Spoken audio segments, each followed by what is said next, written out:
soft.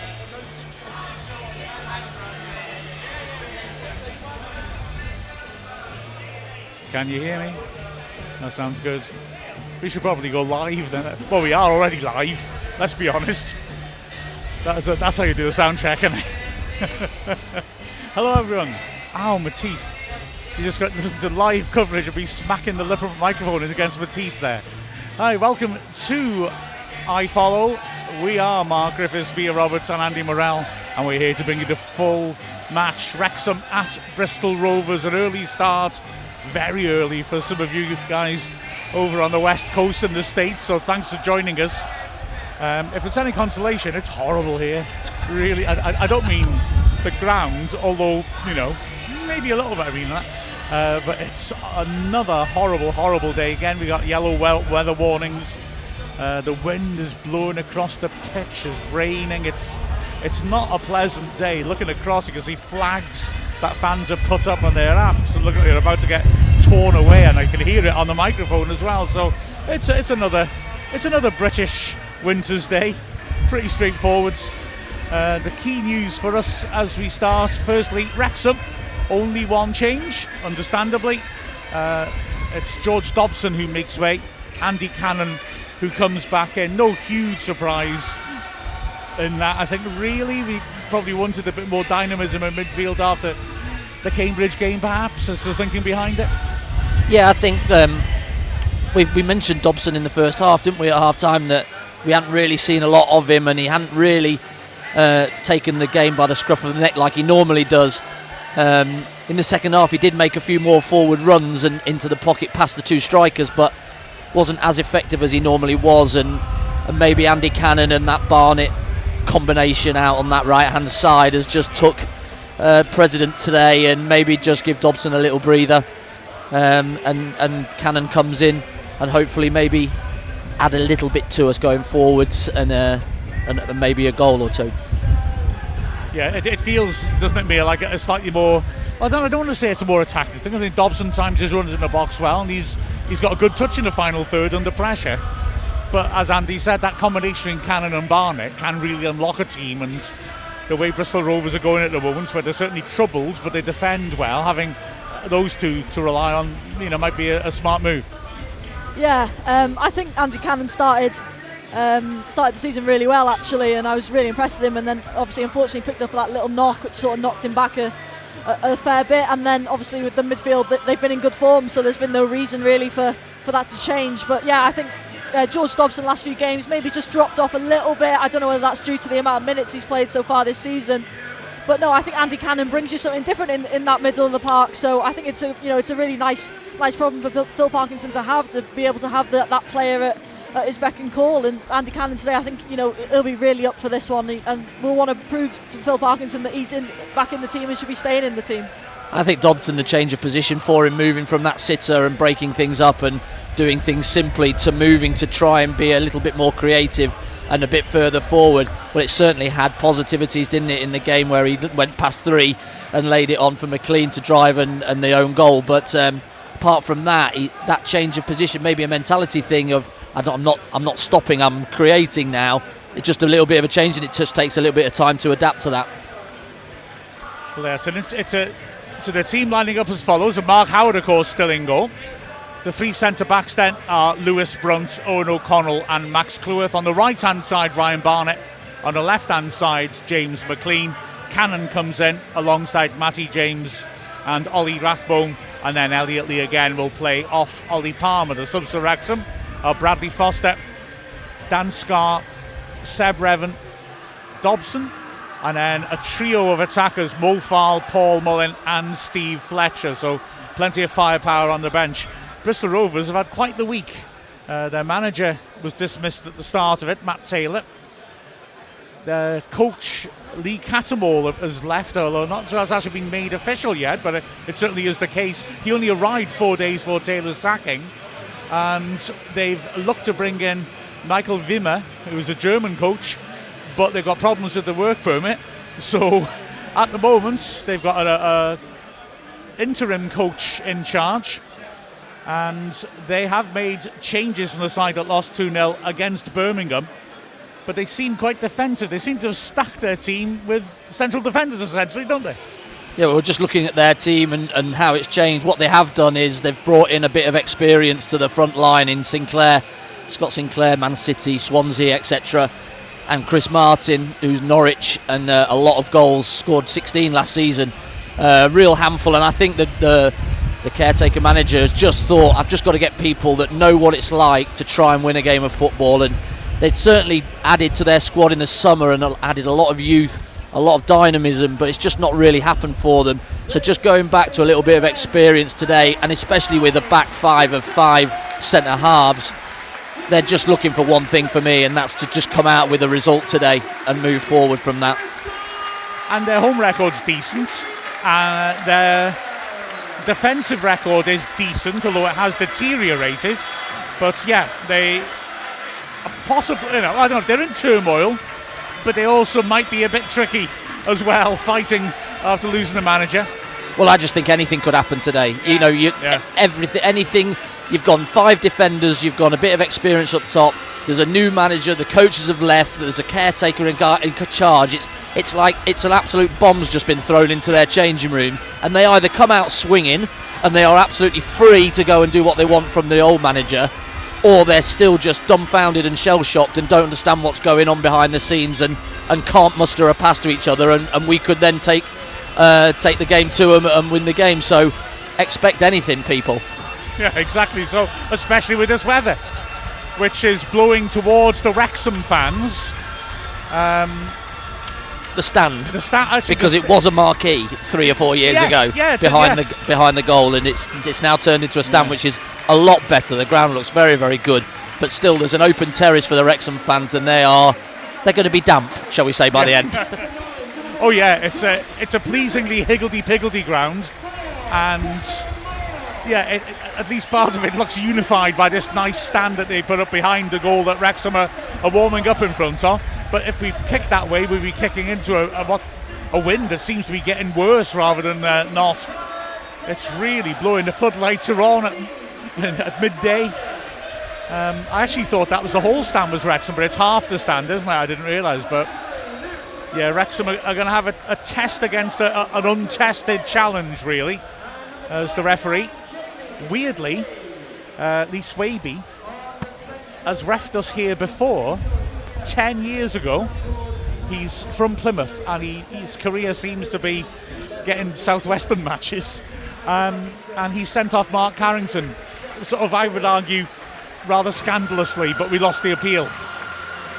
So we got previous with him, although I did bump into him in the car park, and he was an awfully friendly chap.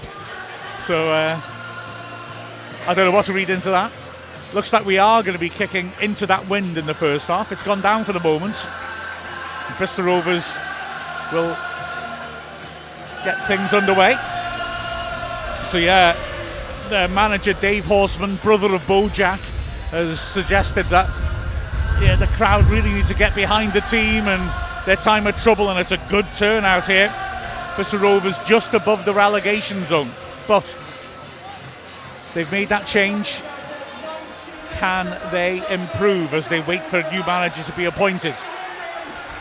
Here we go then, Bristol Rovers in blue and white quarters, Wrexham in our home kit of red shirts on white shorts. The referee just checks with the keepers that they're ready. And it's a good noise here at the Memorial Ground. Like I said, a strange higgledy-piggledy little stadium. And away we go. It's a very open stadium as well, so the wind may well get to the pitch as Griffiths, the keeper, knocks it too long. He's on loan from West Brom, and Andy was saying about the players they brought in, freshening up the squad and young players, but they got a lot of under 21 internationals in the squad, a lot of players on loan from bigger clubs as well. On paper, looks good, but they haven't been performing to that level as the throw-in's taken. Lee, it comes off his chest, but the referee had spotted that Palmer's shirt is being pulled, and Palmer is going toe-to-toe.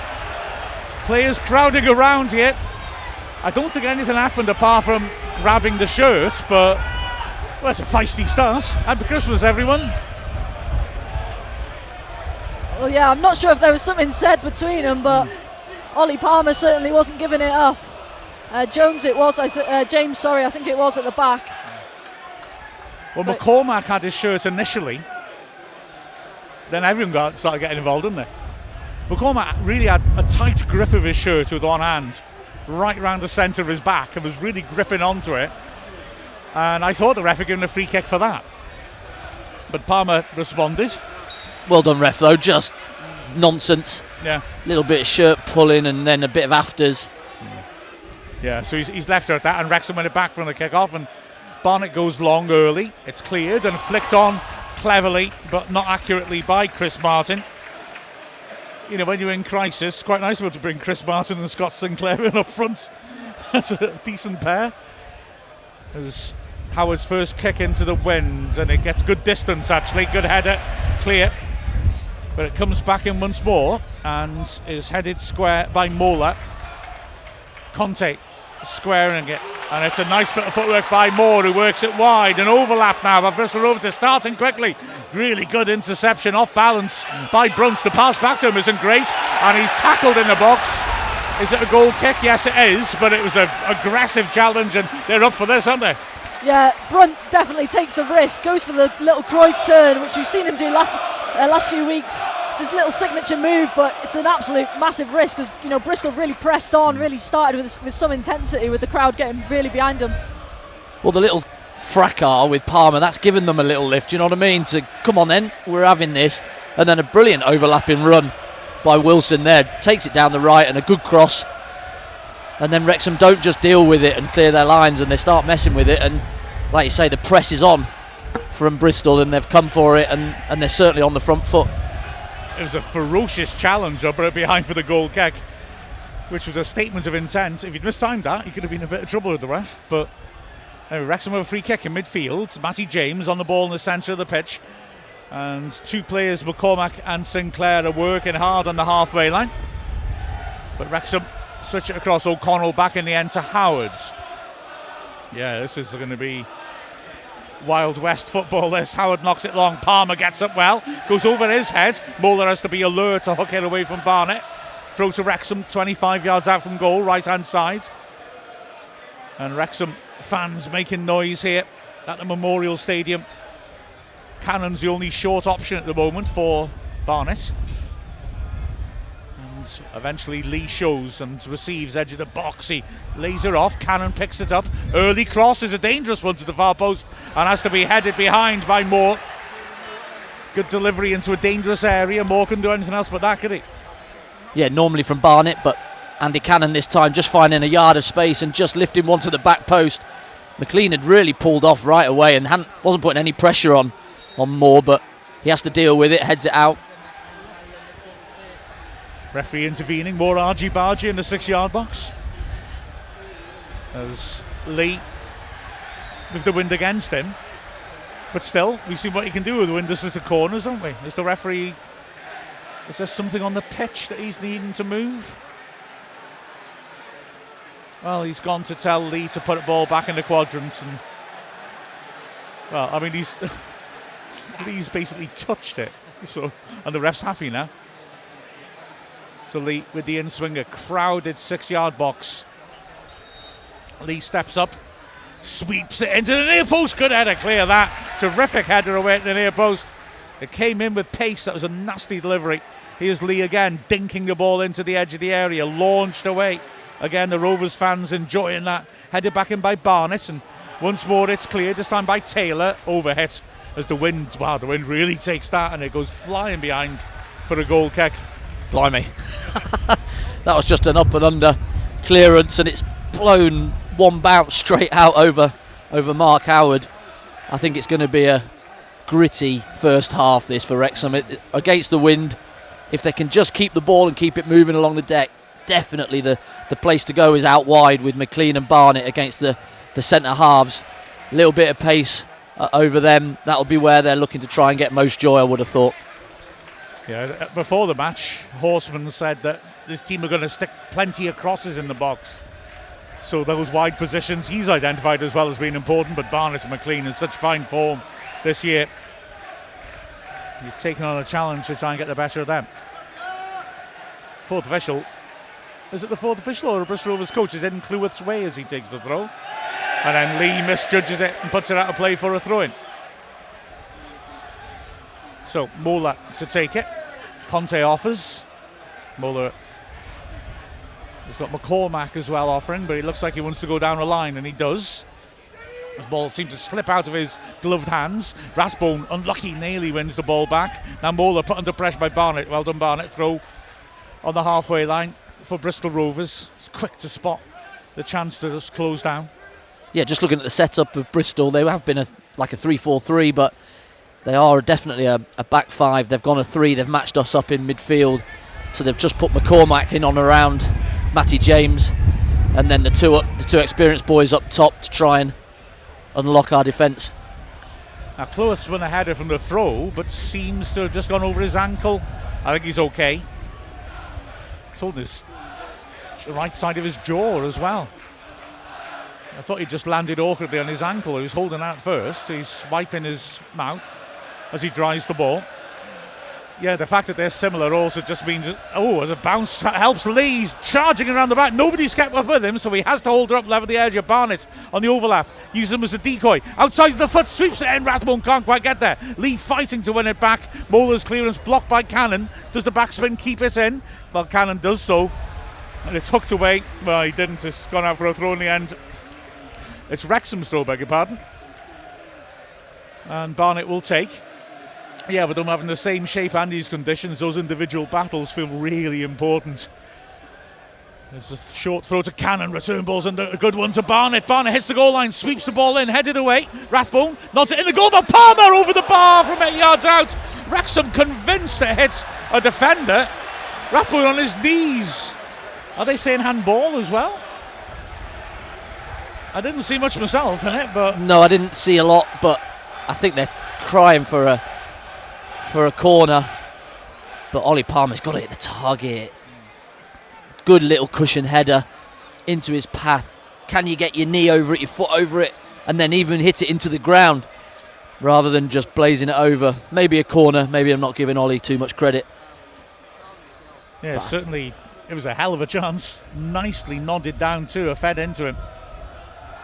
And as it drove in, just looking at the replay, doesn't seem to be much to see really. It was a heck of a chance for Palmer though. Wrexham 0-0, but with the first opportunity. Already though, really good link up out on this right hand side with Andy Cannon and Ryan Barnett. Can see straight away why them two work together so well. Yeah, exactly. Barnett got in well.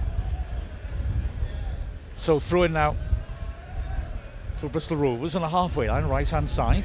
The wind gets up again. Moore throws down the line. Ball gets stuck rather between Brunt and Martin. Here is Scott Sinclair. Martin again plays the layoff. And Brunt's clearance hits a teammate and he pulls his man to the ground. Free kick, level the edge of the box. Struggling to clear our lines again there. And with the wind in our faces, I guess you can understand that. Number of times the last couple of years I've worried it away from home when we don't play it out from the back, but I think at the moment we're in a situation where if you get a chance to get rid of it, I think you've got to and then clear that penalty area. Yeah, well he's tried to clear it and he smashed it straight into James McLean. And then I think there's probably a little bit of panic there, even though Owen O'Connell's in a really good position to probably pick up the pieces and recover for him, but he's given away the foul in what's a very dangerous area. Wrexham holding a line on the edge of the 6 yard box. Great chances to rip the ball in. Elliot Lee is the only player not in a defending position. Ref gives the go ahead. And it's Moore sweeping it in the heart of the 6 yard box. Palmer gets onto it, heads it away. Cannon a bit further and Barnett volleys it up the pitch. Elliot Lee will chase that. He's blocked off. The referee has penalised him. And Moore ran across him. Lee made no secret of the fact he was pulling him out of the way though. And a free kick's given. So Bristol Rovers, they're looking to turn this into a scrap. Thus far Wrexham are accepting the invitation. I don't understand why you've got the wind blowing straight down the ground into Mark Howard's face and you would put an away swinger in. I don't get it. Why not put keepers under so much pressure? Well, they dink the free kick in and that'll be another corner. O'Connell, the wind again caught that and off balance. He could only head it behind. But yeah, it's the same thing Burton did, wasn't it? And here we are now with another corner for them. Will be taken by Lindsay. And it's a fairly empty 6-yard box at the moment. Players starting to arrive on the edge of it now. Lindsay with another away swinger. This time Barnett is the player left up, which makes sense if you're going to chase something that's not long into the wind. Here's Lindsay's corner then. It's floated in towards the far post. Good header again by Palmer. It'll come back in again, or it ought to. A bit of a heavy touch though, and Lee wins the ball back. McCormack miscontrolled that. He had plenty of time as well. Well, 2 balls into our box and Ollie Palmer onto both of them. He is given that free roll to just leave and just go and head. He hasn't got a marker, but he's certainly so good at it. It's like a magnet when the ball's coming into our box especially. Throw down the line then. Goes over Palmer again, his shirt being pulled over his shoulders. And then a poor clearance. Rathbones after that wins the challenge. Oh, good vision by O'Connell. Spreads it, the wind catches it. Lovely take by McLean. Only Lee really making the run for him. So Wrexham will bring it back and look to have a bit of possession. Pressure on O'Connell, but he calmly shifts it across to the right-hand side. Cleworth down the line, Barnett on the halfway line. First real fluent spell of possession by either side, I'd argue, as Cleworth goes to the diagonal. Palmer underneath it, creates a loose ball. Lee, unlucky. He knew Rathbone was there, tries a little sideways pass, a cute little one on the half volley, and he was unlucky that tracking back, Lindsay was able to intercept. Here's McLean on the left-hand side. Cutting inside as Rathbone goes wide to make space. Lee, cute idea, touches it on towards Palmer. Couldn't quite get the return ball, which would have put Lee clear on goal. Good, promising, probing play by Wrexham as Cannon hassles Conte. Long clearance in the end by Moore. Throw to Wrexham. That was a good passage of play.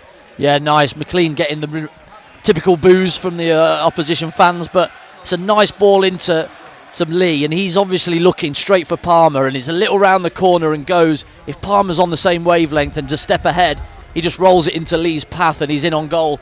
But again, good defending. I think Taylor just stepped across, got a toe in, really important toe to stop it going into Lee's path.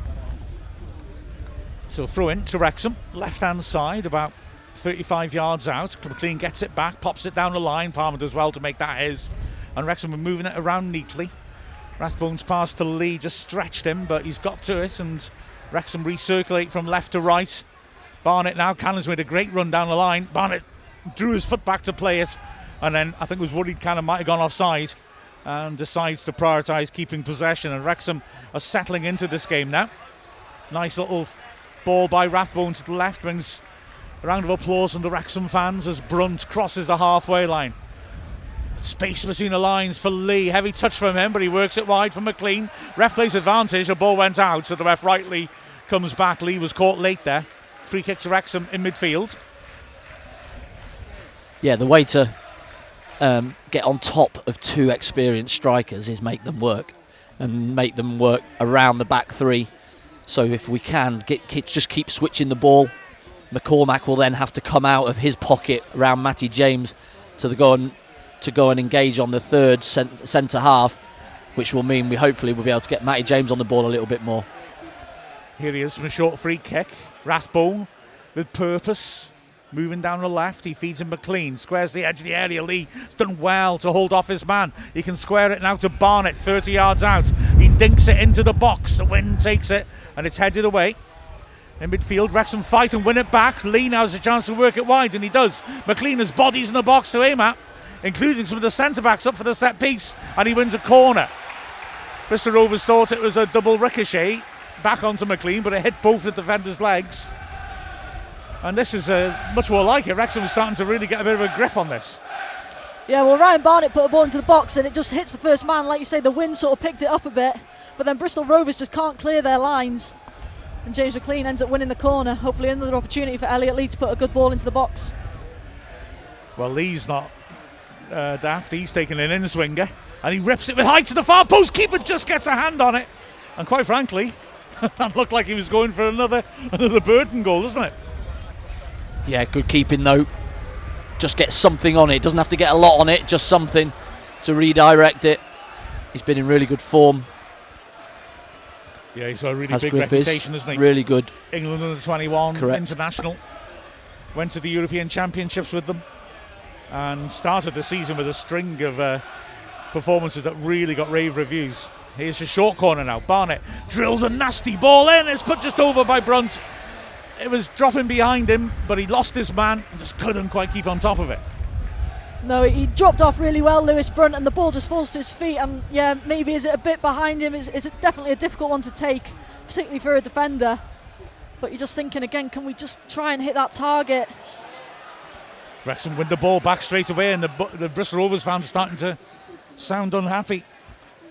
So O'Connell goes over the top, and unluckily for him, well, I say unluckily for him, the wind died down. To be fair, he did just drill it straight through the keeper at one bounce. Just chose the wrong club.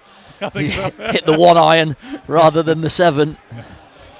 But he steps out there to win the ball well and feeds it forwards, puts it between Lee and Palmer. And Wrexham lose possession. It's good pressing to try and win it back, though. Wrexham working hard on the left-hand side of the pitch. And when the ball is fed down the line, it's with too much pace, and Wrexham claim it again. O'Connell square to Cleworth. After a rocky start, after a lively start of the game, James looks for the through ball. He's put Elliot Lee in, and he feeds it in. Wrexham take the lead. Genius from Matty James. Bristol Rovers line too high, and he slots it between the central and the left-sided centre-back, and the keeper caught a bit off his line. I wondered if he'd dink it, but Lee was very calm, just fed it into the bottom right corner. Wrexham take the lead. Well, you were just about to talk about how Wrexham had taken the sting out of the game and that initial couple of minutes from Bristol Rovers, and they certainly have, and this is one of the passes of the season so far from Matty James. I thought he was playing Andy Cannon in, but what Cannon's run has done is it's taken Forbes out of that pocket and that hole, and the ball in behind is just glorious and into Lee's path. And then the keeper's in no man's land. Like you say, Mike, he could have lifted it, but instead he doesn't need to. He just rolls it down the side of him and into the net. A brilliant goal from back to front. Well played, Matty James. Yeah, signed a new contract this week as well. Matty James, take a bow. I mean, he just makes it look so easy. And then Elliot Lee as well with the finish. You know, Griffiths comes out, makes himself big, but again, it just makes it look so simple. Just wraps it round him, places it in that bottom corner. 1-0 Wrexham, great start. Lovely instinctive finish as well, isn't it? The keeper's off his line. And I think, his starting position's a bit high because of the high line of the defenders. So at that point when it arrives for Lee, the keeper's probably thinking, okay, he'll give a clue and I'll commit whether to come straight out at him or not. That's a good ball over the top again by Cannon for Barnett, who brings it down. Just got away from him, and the referee penalised him for a trip. But yeah, just by taking it first time, the keeper, as he's thinking, okay, let's get that clue of which way he's going. Oh, it's past me. But he's made that run, and as he just has a little look to see where the keeper is, and the keeper's made his mind up for him. If the keeper stays inside his 6-yard box, he's got a decision to make. Do I take another touch or don't I? But because he's in no man's land, he can just use the pace of the pass to then add on a little bit of power and guide it into that bottom corner. Yeah, it was lovely as Wrexham win the ball back in midfield. Brunt did well. Palmer passes deflected. Lee will keep chasing though. Apart from his goal, he's had a very bright start late. It was one of the Bristol Rovers defenders, is it? I think it's Forbes has gone down off the ball. Well, I think Lee has had more touches in this first 15 minutes than he's had in the whole game last week, because it's just everything is going into his feet. They're playing around him. He's looking for Ollie Palmer. He's looking for the ball whenever either winger back gets it to try and bring and drag out one of the centre halves. He's been absolutely fantastic so far, and topped on to that is a brilliant, nice finish. Yeah, and it'll give him so much confidence, and I think that's when he's at his best, when you can just tell he's got that sort of audacity to his game, when he just looks full of confidence. And I've already seen it, in this game, those little rotations where whether it's him and Ollie Rathbone, switching, he'll drop in, Ollie Rathbone will go, up top with Ollie Palmer. He just looks so good, and like Matty James, just makes it look so easy when he's playing football.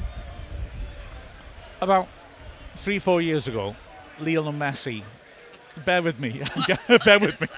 Yeah, I know it's a bit, this doesn't feel like Lionel Messi conversation territory, I accept. Type game, you mean? Yeah, that's it, yeah. He had a spell where he just couldn't stop scoring free kicks. It was amazing. And Sid Lowe, the brilliant Spanish football journalist, came up. He said it's like he can pick it up and put it with his hands where he wants it to go. And that Matty James pass was like he put it with his hands where, because, half a yard either side as Forbes is going to have to go off. What a blow for Bristol Rovers. And they've already got the change lined up. So Mola, I think, is going to have to go into centre back in order to allow them to make the alteration. It's going to be Luke Thomas on the left. Thomas, yep. But yeah, that's a shame as he walks slowly off the pitch. Yeah, it was just perfect. A foot either side, that pass by Matty James, and Lee is fighting a centre back. And he did well anyway, Lee, didn't he? Because he did have a centre back on his shoulder, but what a pass that was. Goodness me. Yeah, the technique and the bend on it. I mean, there was a great angle I saw on the highlights. It's just absolutely beautiful to watch. I mean, you could talk about it all day, really, couldn't you? There's so many things that lead up to that, though. His vision, he already knows what he wants to do with it. Andy Cannon's run takes the defender out of that space for him to play it down the line of it. And Elliot Lee needs to also be making that same run in behind. Just so many factors that come into one just fantastic goal. Bristol Rovers get things underway. O'Connell clears. Throw into Bristol Rovers, about 20 yards out. Here's Taylor's first touch. Sorry, Thomas, beg your pardon. He throws it in short. Conte gives it back. Wrexham usually have two players on Thomas. He tries to hit the goal line. Barnett did well.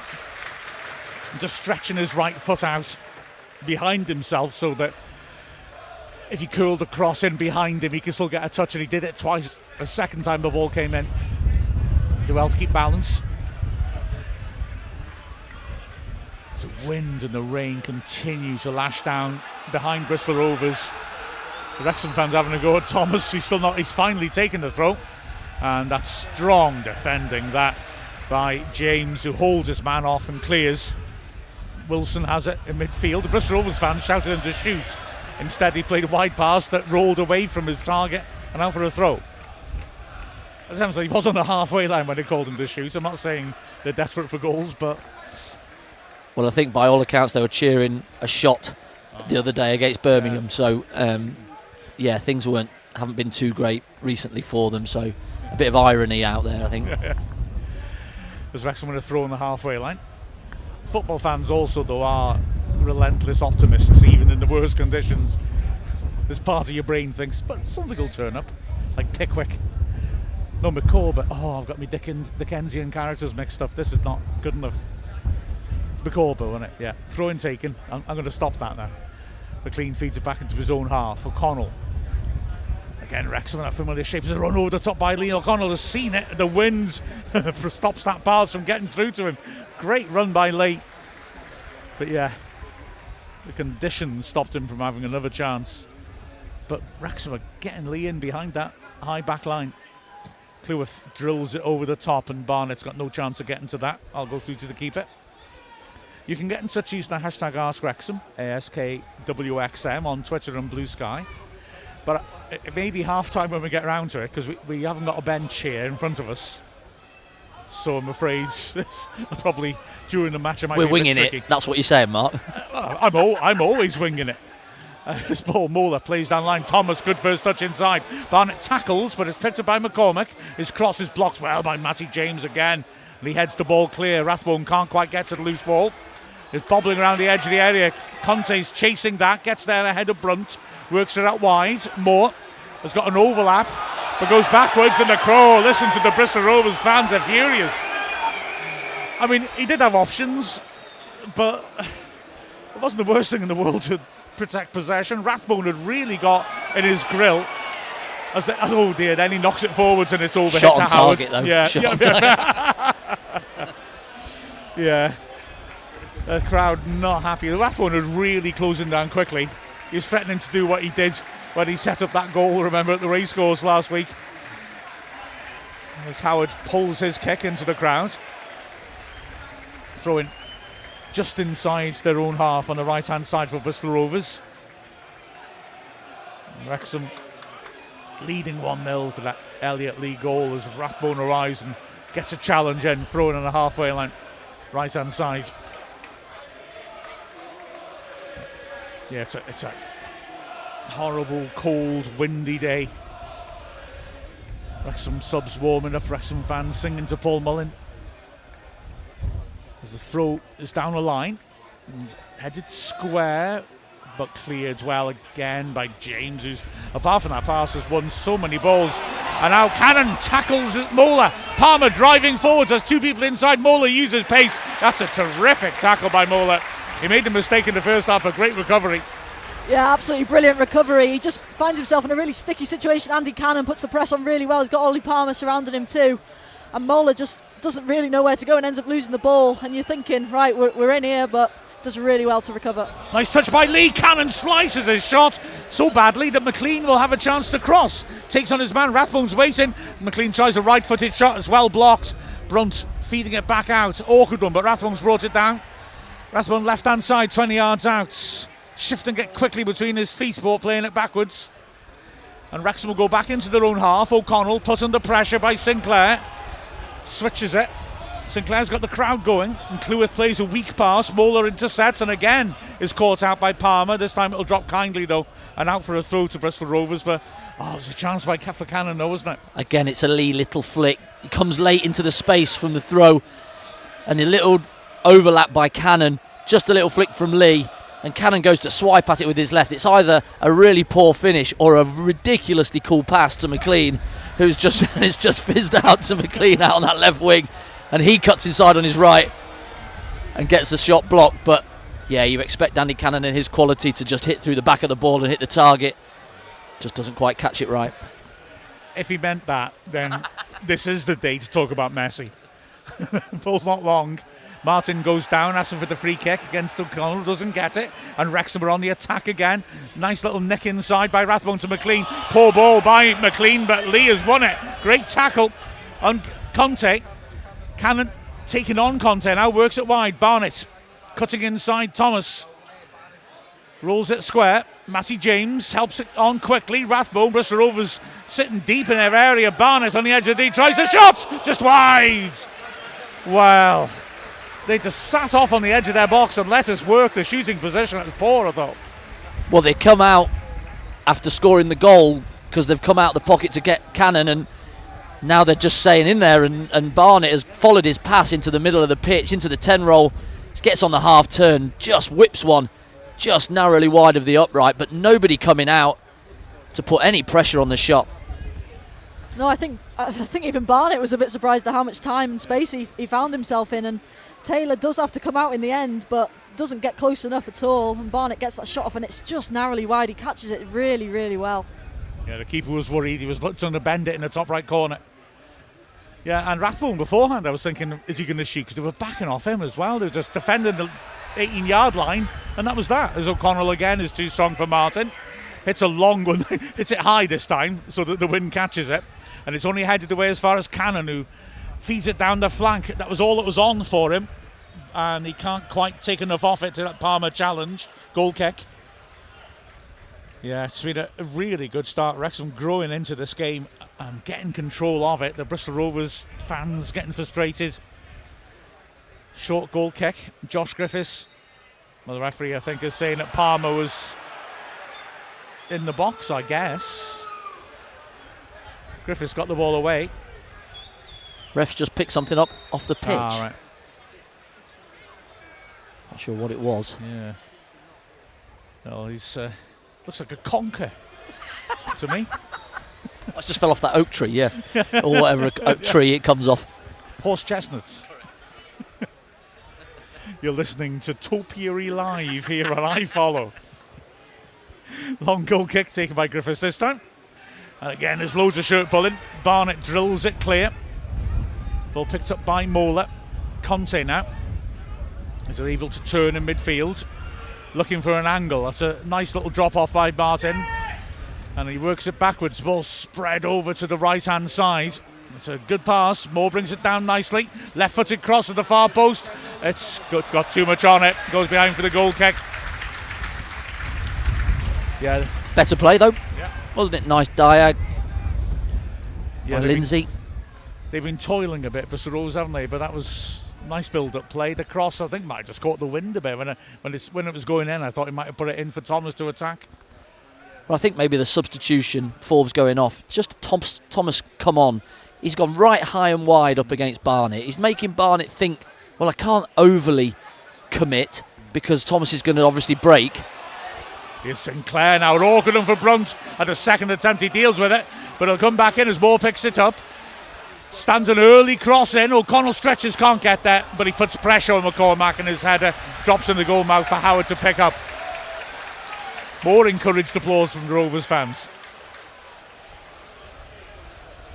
Yeah, but that's what they need to do in conditions like this. You've got to put that pressure on that back three, make it really difficult. The ball's not going to drop necessarily how you want it to. So put them in those sticky situations, and Sinclair does it there, just catches Brunt out, who did manage to almost recover in the end. Offside against Lee as Wrexham try to attack. But just make us defend. Do you know what I mean? Make us run back to our own goal, even if it's just a little flip over the top. I know the wind's going to play a little bit of part in that, but you know, even that ball just dropping onto the top of Brunt, he can't head it where he wants to head it. He's off balance a little bit. The wind's just altered it, so it goes up in the air rather than back towards your own goal, and you can get a bit of momentum from it. The fact that it's so windy as well, you know, David Horseman saying beforehand they're going to get crosses in, just makes that even more of an attractive idea. Moore on the right has been getting a lot in already and has taken him early rather than trying to take on his man, so he's listened to his instructions as James has it in the Wrexham half. Cleworth now, little rotation between Barnett and Cannon, but Wrexham don't release it yet. It's dinked over the top by Cleworth, looking for Palmer, an important interception, just about dealt with. Palmer, unlucky, keeps chasing and beat the keeper to it, but could do no more than get his studs to it and knock it behind. But Wilson got there first, but the header was nearly latched onto, but Lee has gone down hurt now, so that's a bit of a concern. But it's the sort of weather where if you're going to chase anything, you don't know what's going to happen, do you? The wind holding it up. Well, it's the defender that comes across and heads it. I thought he's just heading it back to his keeper, but he wanted to head it out for a corner. Palmer didn't give it up, like you said, and gets a little toe on it. You think maybe could just get a corner out of it or something, but just toes it out. So Lee getting treatment. Wrexham players coming over to take on refreshments and get some instruction. We've got a weird history here, generally bad, with the occasional funner moment. Seem to get players sent off here a lot. Like I said, Mark Harrington was sent off here 10 years ago by this ref. There was a crazy game on the last day of the season in the late 90s when... Was it late 90s when we had Danny Williams sent off? We had someone else sent off. We had Kevin Russell sent off after the final whistle. There was some sort of altercation in the tunnel with Brian Flynn waiting to see the ref. I remember Brian Carey being sent off here as well. Happy days. We did win in there. Lee Trundle, Mania. Yeah. Did you score in that game?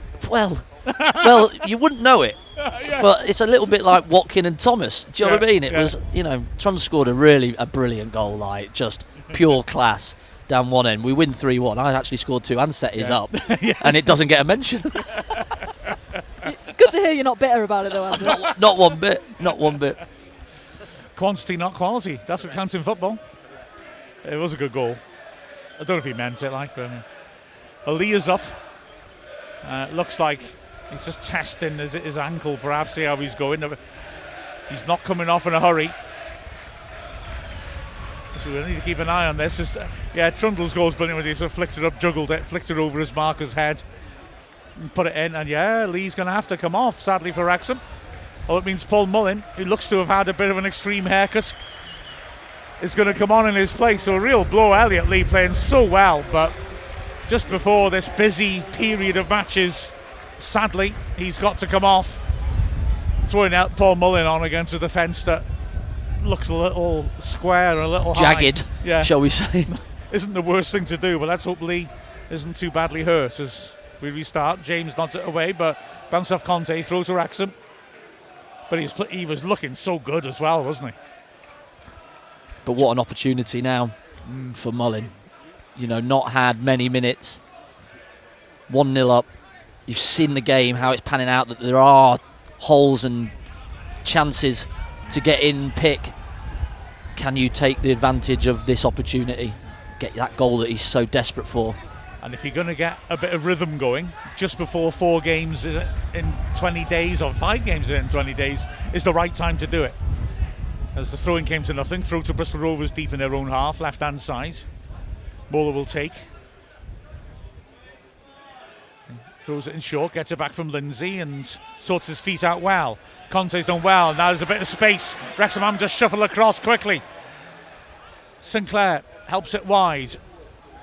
Moore cutting inside. He had an overlap, he's gone back to Wilson again. The fans frustrated with him for not going forward. Sinclair's dropped deep and brings the ball down nicely. Finds McCormack, helps it on again. Moore, early cross, well blocked by Cannon. Moore is battling with Mullen, who's done so well to lever the ball off him, and a return ball to Cannon sends Mullen down the flank. The bounce means he has to take it on the chest and hook it in early. Palmer, great strength, muscles his man off. Edge of the D. He's got an overlap in Barnett, plays him in. Barnett stands to the far post. McLean attacks it, volleys it. Great save. Oh, what a save by Griffiths. Fantastic move by Wrexham. Still Wrexham come. Cannon dispossessed by McCormack. Barnett can't tackle Thomas. And all of a sudden a chance for a break.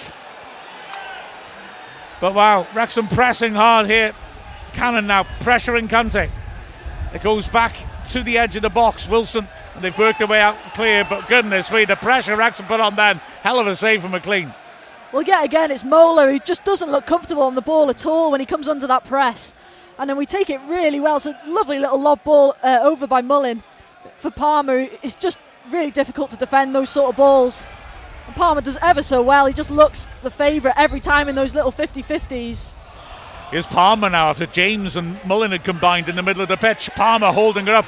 I've got to say, the way that Palmer bullied Martin in the middle as well, the Bristol Rovers fans weren't happy, and quite rightly. It was a horrible ball to play in. But the defender was favourite, and Palmer just eased him off it. Wrexham in midfield, the play's just slowed down a little bit, although Mullen made a lovely little run there. It's fed across to the right. Cleworth has got Barnett outside. Barnett cuts inside to take over. Cannon's making the run inside, and that's made room for Barnett, who drives at the space, finds Cannon. Ball with the outside of her foot. Palmer denied by a tackle. Rathbone hits a shot, and it's sliced wide. I wonder if it had taken a deflection, but it hadn't. But constant pressure again from us. Well, they've just got bodies ahead of the ball all the time, Wrexham, and they've always got willing runners into gaps. They're pulling the Bristol Rovers back three around all over the place, causing them all sorts of problems. That time it's Palmer, just can't quite get his shot. Then on comes Ollie Rathbone onto the strike. You expected him to hit a sweet one again. Doesn't quite contact it, but really positive play by Wrexham. They're always looking for that little slide ball down the side of one of the back three. They look so open, Bristol Rovers. You just feel you've got to be ruthless here. Put this game to bed. Throws to Wrexham. The post? Or is it a save? Oh, just having a look there. That's a big hand if it did it. Yeah. A clean. Oof. That's come off the post, doesn't it? Yeah. Wow. Well, it's a big moment. And Wrexham, wow, creating the chances. Here's Palmer now in the air. Rathbone gets up the loose ball. Nearly finds Mullen with his header. Rathbone tearing after the ball. He'll keep pressuring the keeper as well. And as a result, Griffiths puts it into the centre circle, straight onto O'Connell's head. Poor touch by Martin, and Cannon, nice feet to get past him. Conte with an important challenge, but then great work by Palmer going full stretch to keep the ball. Bristol Rovers fans are disgruntled, I think not least because from their perception Wrexham were out battling them as well. The number of as O'Connell's given away in the box. Sinclair, luckily for Wrexham, lost his balance, and Matty James typically tidies up, but that was a horrible moment from O'Connell then. Clear foul. Free kick to Wrexham as Brunt tried to bring the ball away. But yeah, for me, the fans get frustrated because we're winning so many tackles as well that they feel, they're not fighting as much as we are almost. Yeah, it's just those 50-50s that we're coming out on top of, and they're just trying to maybe a poke here or a prod rather than a proper tackle and looking to come out with it. But they're again just a little bit slow on the ball. Good press by Sinclair, but just off balance, couldn't get the ball back into his partner Martin, and Wrexham get away with it. But again, really good by James, wasn't it? Covering in and covering round and he's just got a really good first touch, so he's really confident that when the ball does drop to him, you know where it's going to be. Cannon again, snapping away. And Thomas has to be alert to tidy that up. Yeah, Cannon's really aggressive when he hasn't got the ball. As Moore hits it long, brought down beautifully by Brunt, who feeds it back where it came from. Mullins offside though. And Taylor can literally run through to the keeper, Griffiths. Yeah, Cannon comes in and hassles Conte. And Conte's bigger than him, but Cannon's really aggressive and is winning the ball off him consistently. You know, good pressure by McLean. And again, they nearly come out Wrexham with the ball. Bristol Rovers fans have stopped complaining for asking for free kicks when their players go down. Here's a chance for them to break perhaps, but it's a heavy touch off Sinclair's chest. They picked up the loose ball in midfield though. Good early ball by Lindsay to Conte. But his touch is poor. And again, it's pressure on him by Cannon. It's in the way. Mullin thinks he's offside and he stops playing. He back heels, he wasn't offside. Oh, and he should have carried on. He was in on goal then. He thought he was off and he said to Cannon, come past me and get the ball. In the end, he had to play it and no flag. So he could have carried on and had a shot at goal. That's so frustrating for him. The fans are going mad at the linesman. I've got to be honest, I thought he was on. Personally, I just thought their defence was all out of shape and made them look offside. I'm not exactly sure he was in line with it really when it was played. And so Mullin just didn't really know what to do. I think he's just got to go and hope that he is onside and play on rather than just leaving it. Make a decision. The Bristol Rovers have it on the right. That's a cute ball around the corner, but it can't quite find Wilson because of Rathbone's hard work. He's being pressured now by Moore and knocks it off him for a goal kick. Nice work. Yeah, it was for me, I thought players on the far side keeping him on. It was just that the defence is so ragged, there's no one near him and they all assume he's off. But whereas it's good awareness to be looking around the corner at Cannon, but yeah, in that situation it's a better just go for it and see if the flag stays down as the percentage option. Here's Howard then. Again, getting good distance as the wind gets up. Palmer is left alone by the centre-backs and takes it in the chest, but he's inaccurate. Martin feeds it backwards. Moore to Wilson, who feeds it long. Well won in the air again by O'Connell. Ricochet favours Conte. Poor touch again by him. James tackles him. And Lindsay just drills it across the pitch out for the throw. Well, it's just the first touch of these Bristol players. The ball's coming into them and it's just getting away from them. And Wrexham are able to just nibble and pick the second touches and take possession off them. That's what the groans are coming from, the gas heads. Yeah, the gas. Yeah. For those of you who aren't familiar with it, yeah, their old ground used to be by big gasworks. Hence the gas heads. Throw in taken. Thomas gets a free kick. For a shirt pull by Palmer. Free kick taken from the wrong place though. But just for the moment, the ref was popular with the Bristol Rovers fans. Yeah, and he was going to play on, but 5 of the Wrexham players all pointed about a yard from his face that it should be back there, and he decided to bring it back. So here we are now with Moore to Conte. Again, they're getting frustrated. That wide switch is a dreadful idea, and Rathbone intercepts. Oh, he couldn't quite get to the ball after intercepting, but James pings a spectacular volley out to Mullin, who's got it on the left-hand side, dinks the ball in, and it's Cannon who hits it straight at the keeper.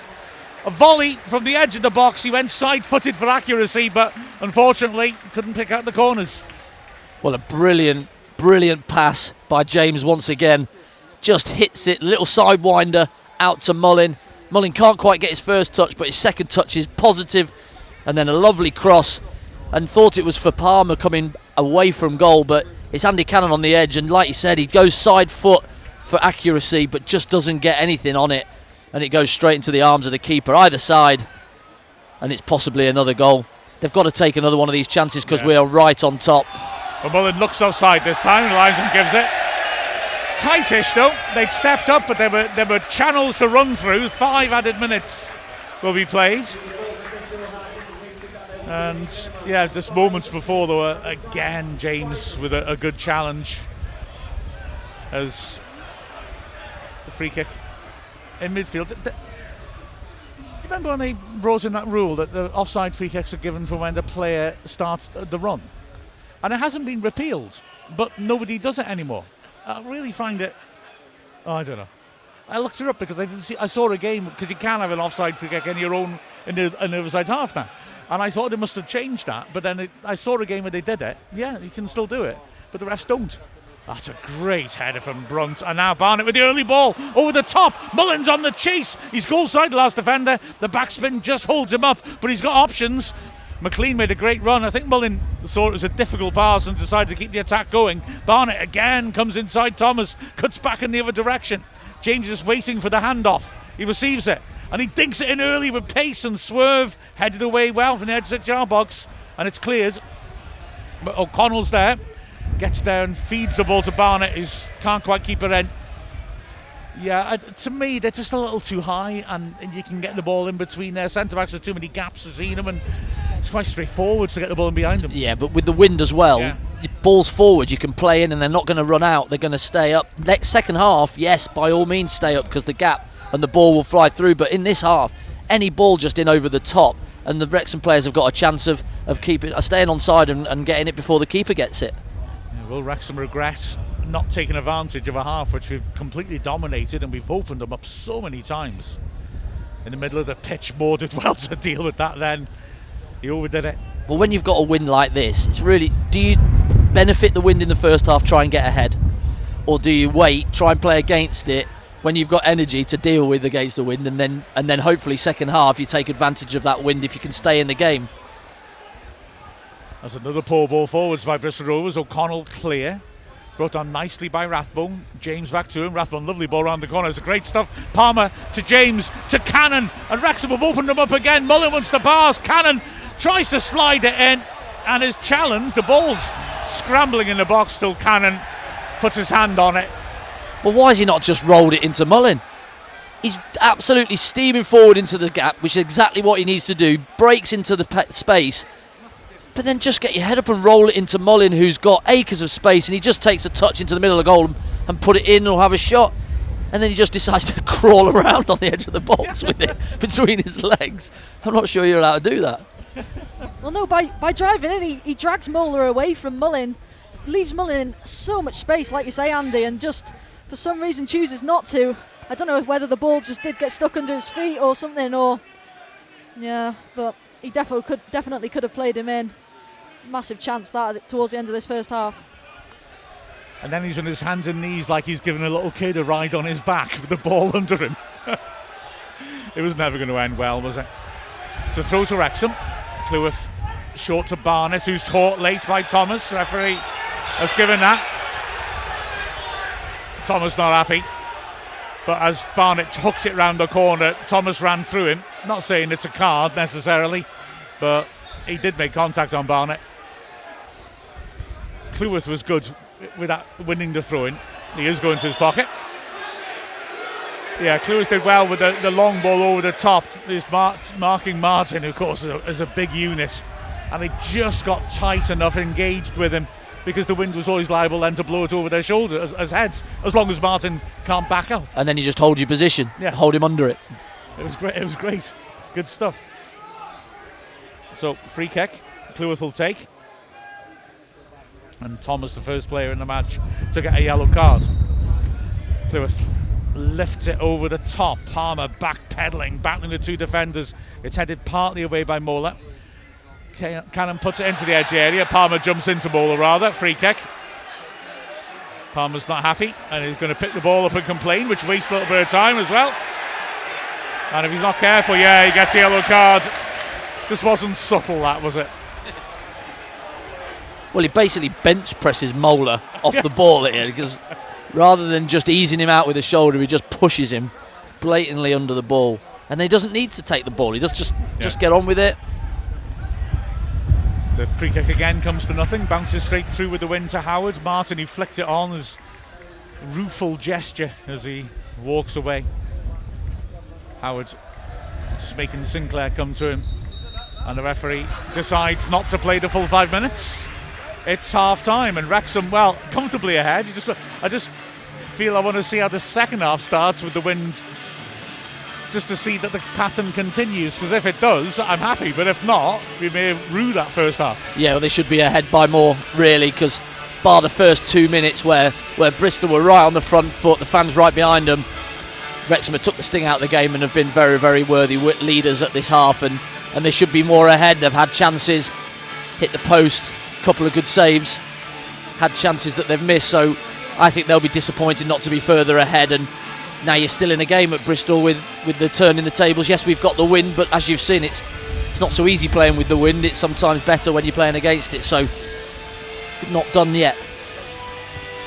No, it gives Bristol an opportunity to regroup and go again in this second half, and with that 1-goal margin, like we're saying, it's not enough, is it? And the chances we've had that first half, to be honest, I think that's some of the best football we've played so far this season. I was very impressed with us. I thought just very calm, very composed. Listen, I didn't think Bristol Rovers put a great show on for themselves in that first half, but I thought we were very professional, very composed and controlled, like I say. And I thought Andy Cannon, Elliot Lee was exceptional. Obviously, that's the one massive blow in that first half, him coming off early with injury. Hopefully that's nothing too serious, but yeah, hopefully we can get an early goal in the second half and really just try and kill the game off. Yeah, absolutely. It's it's always a raw place to come here. I feel the crowd get behind them, and it's these conditions as well. But we showed control, like I say about playing good football. That move that ended with Cannon not being able to play Mullen in was one touch, and it was just beautiful, wasn't it? He worked it from the left-hand side over to the right and opened them up. We were just too quick. The ball moved the ball too quickly for them to deal with. It was fantastic to watch. So, 1-0 at half-time. Chance to have a look at a few Ask Wrexhams. Apparently, this is ironic. Like I said, we're not able to get at them during the match. And the Ask Wrexham hashtag, nevertheless, points out, is trending on Blue Sky in the UK. We're the 9th most popular hashtag in Britain on Blue Sky. I know. Oh, I feel so social. No, we better pay attention, haven't we, I suppose. Are we the only ones on Blue Sky, right? Careful. Let's have a little look here. Oh, there's a What We Do in the Shadows gift that I feel immediately attracted to. Let's have a look. I'll get back to the start of the game, see what we got. We got Jarvis has got Red Star, his cat, who's watching attentively. Always watches all the games, Red Star. Proper fan. Red Star likes what he's seeing. Margot says, I'm really impressed by the number of West Coast US and Canada fans tuned in so early, catching the sunrise with a football match, because 7 hours ahead, so we're talking about 5, something like that. I'm not bothered about the time. The sunrise bit, that's the annoying bit when we're sat here with rain coming into our faces. I remember Son. It was great, wasn't it? I don't know. Let's have a look at this. Cryptic suggests that the football will be warmer, except that Bristol Rovers is abbreviated to BRR. BRR. Very nice. A lot of people predicting here that Lee was going to have a field day and score a hat-trick, and then he goes off, and then people saying, don't curse him. 4:30 in San Diego. Says TH3 Stan. Jeff Callis on a first day of the holiday break from work, and instead of sleeping, I'm up at 4:30 to watch Wrexham. 3 points would be a wonderful gift to get as an early present. That would be fantastic, couldn't it? Gareth's in. That's why we extended Matty James's contract. Just keep replaying that pass to Lee for the goal, a real gem. Yeah, absolutely. And I think this is fair as well. Is it KJ Gully saying now this is some nice football in tough conditions? We have done well, haven't we? You wouldn't say, you can see how it's affected Bristol Rovers, but I wouldn't say it's really affected us that much. Yeah, well, you've got no choice really when it's right in your face, because if you get it up off the floor, it starts to go all over the place. So you have to then play along the floor, and sometimes it can make you play a little bit more. But we've certainly mixed it up. We've been able to play over the top of their defence into the space behind them because the ball doesn't run through. And we've certainly played the conditions a lot better than Bristol at the moment. But obviously got the second half to come. Yeah, I've just been so impressed with us in that first half. Like I said earlier, I just think we look full of confidence again. And players like Elliot Lee, when he was on in particular, just finding those gaps so easily. And I think, listen, there's a lot part of that down to Bristol, not being quite high and not really knowing how to deal with that, with him coming in short with that partnership with Ollie Palmer. But yeah, I just think we looked a different sort of class, different level that first half, and it's just a shame that we've only got the 1-goal lead to sort of show for it. There's a great screen grab here from Walter Nitz. I think that must be I thought it was the coach or the fourth official. It is the fourth official. He wouldn't get out of McClure. As a throw-in early, he wouldn't get out of McClure's way. I didn't understand what he was doing. But Walter Nitz has got the screen grab, and he's saying to him, "Do you think we can get me a meet-up with Reynolds?" And it was odd, though. You can see on the picture, the guy's right on the touchline. And he didn't move either. Yeah, when he was like, out his way. Max wants to... all right, mate? Just take a step, mate. Give me a bit of room. Eliza's saying you can hear the wind in the microphones. Yes, we can hear them in the headphones. It is really strong. It was weird before the game. It was a weird pre-match in the stands for me.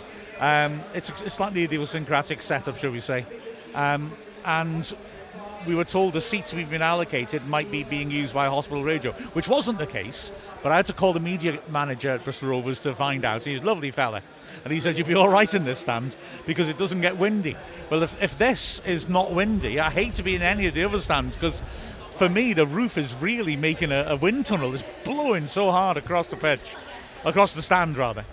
So I'm not surprised you can hear the wind. And ironically, these microphones are much better in the wind than the ones that you see people using, the ones that come off the headphones. They pick up everything.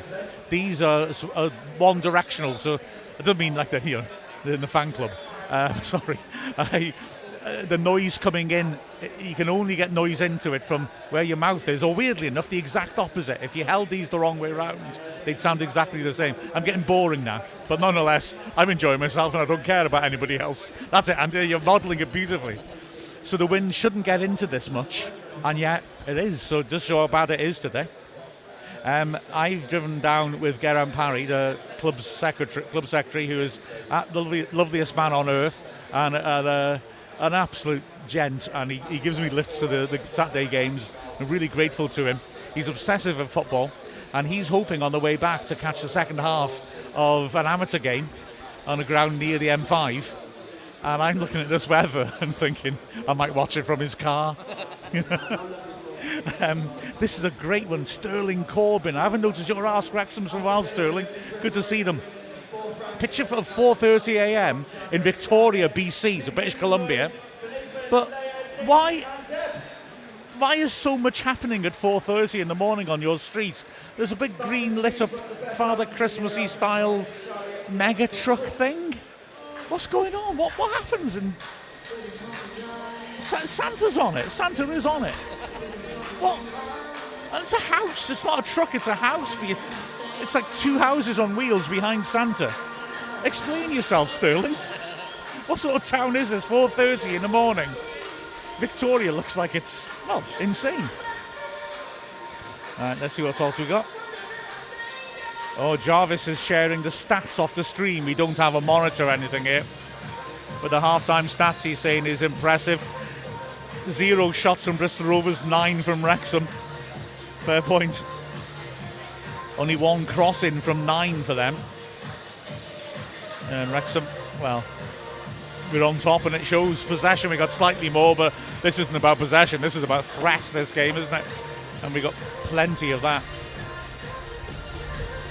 Philip Roberts is watching from a hotel in Savannah, Georgia. We're jealous about heat. That'll be pretty warm, I'd imagine. But I may have inadvertently punched the bedroom mirror when Lee scored. No damage done. To your hand or the mirror? Wow.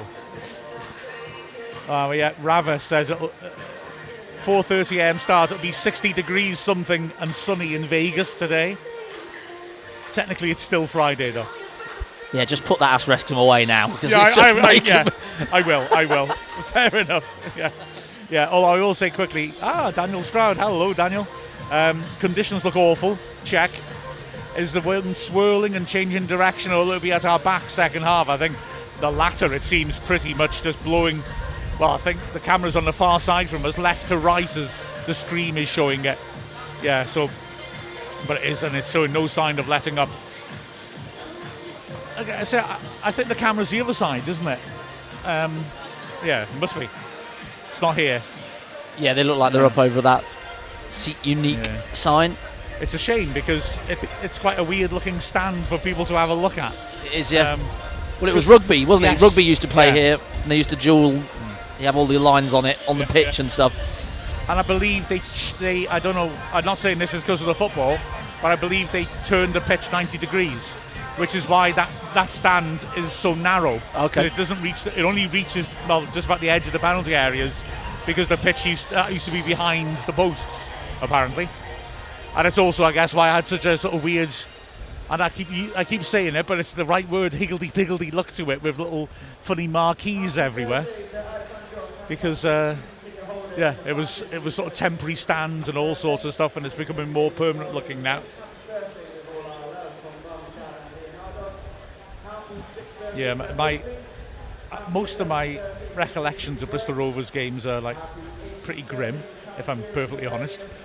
I just remember one at Bath when they played there for years, where it was an open away terrace and it was boiling hot and there was no cover. Oh, and it was really uncomfortably hot. We were terrible. Gareth Taylor, in his first spell with Bristol Rovers when he was just coming through, just destroyed us. I think he scored 2 goals. I think they scored 4. But it was great fun because the legendary choir master of Wrexham fans, Jacko, led us all in a rap version of the Lord's Prayer. It was remarkable, and as often happened when he did stuff like that, like all the Bristol Rovers fans just stopped making noise because they just didn't understand what the hell was going on, and the whole away end of all clapping, the Lord's clap my shepherd, and it's like, what? You've got to join in, haven't you? So let's have a look on Twitter on Ask Wrexham. If they're gloating, I promise, Andy, if they're gloating about the weather, Don't read it out. I'm not looking at it. Yeah, I don't mind the early morning stuff. Well played, anybody that's got up early. Yeah. But if the sun's out, shut the curtains. Well, Don't tell me. First one I've seen is Todd Lloyd saying we got 2 inches of snow overnight and it's cold here. Good. That's the sort of That's better. correspondence that we want. Yeah, it's a hell of an early start for them. Oh, Michael Beeders wants a picture of the one directional device and has sent a gif of the lads themselves, of course. Oh, Steve, End the Wars Orcott is tailgating pre-match, I think, over there. He's in North Carolina. No, is the short answer. I suppose I'm trying to think of an exception. No. I mean, in some cricket grounds, but again, it depends on the setup. You get people having picnics, but I would only describe it as a picnic. Lord's is like the real old-fashioned cricket ground of incredible history. I mean, they play cricket on it for about 300 years. You think Wrexham's an old football club. And the nursery ground, which is their ground right next to the stadium, within the stadium, but behind that main ground is another one, which is where their youth teams play. And that traditionally is a picnic area when there's a senior game on, and so that's a famous. But that's not unlike any atmosphere in any sporting occasion you'd ever go to, unless I suppose you're in a hospitality box. It's so weird because you hear champagne corks popping all over the place. They're selling all these bottles of champagne. It's all very well heeled, and people come with these proper looking old-fashioned picnic baskets, like I assume they have on Downton Abbey, not having watched it. And it's all very posh, people turning up in their suits and ties. Last time I went there, I also had a massive row with the bloke sitting next to me who was picking his nose extravagantly, and I had to I had to intervene in the end because it's a long story. And Leeds do the same at the cricket because their rugby ground is the stand of one of the rugby ground stands is this on the one side's the rugby ground, on the other side the cricket ground, and so people go and have picnics on the rugby ground, which I always think's dangerous. I mean, people hit the ball over the stand. I always think someone's going to get killed standing on the rugby pitch, but I don't know. But no, in football, fan zones are becoming a thing more now, aren't they? They're sort of newish, but actual tailgating, can't think of any examples really of that in British sport. No, non-league, used to love the non-league stuff when the away fans would go behind one goal and then half-time walk round and go behind the other goal to like try and suck in a goal for their team and change ends. That was quite amusing, seeing them just wandering round at half-time. And as well, to be fair, I mean, obviously, as Wrexham come out, the wind and the rain seem to be worse. It's really, the rain looks quite heavy. But yeah, as when we went to the National League, obviously I didn't want to stay in National League, please don't get me wrong. But those elements were better in National League. You know, you tended to get a friendlier welcome from fans and clubs. I'm not saying out of all clubs, to be fair, but in the Football League, a lot of places are a bit, you know, identikit. The stadiums look quite similar. The people there just doing a job. In the smaller clubs, you tend to get nice welcomes. And also, things like the food often were locally done and care had been taken over it, and it was a bit more of an experience. If you go in their social clubs and they're keen to chat to you about football, and they were often a nice experience. I suspect going in the changing rooms was less pleasant. Must have been some right holes, but, you know. I'm just trying to see if there was any changes. I thought Dan Scarr was going through a bit more of a rigorous warm-up than the most, but Bristol have certainly made a change. Oh yeah. The right wing back, it looks like. Well, is Moore off? Can't see him. Sinclair, number 7, I think. Oh, beg your pardon. I'm looking at Moore, number 4 as well.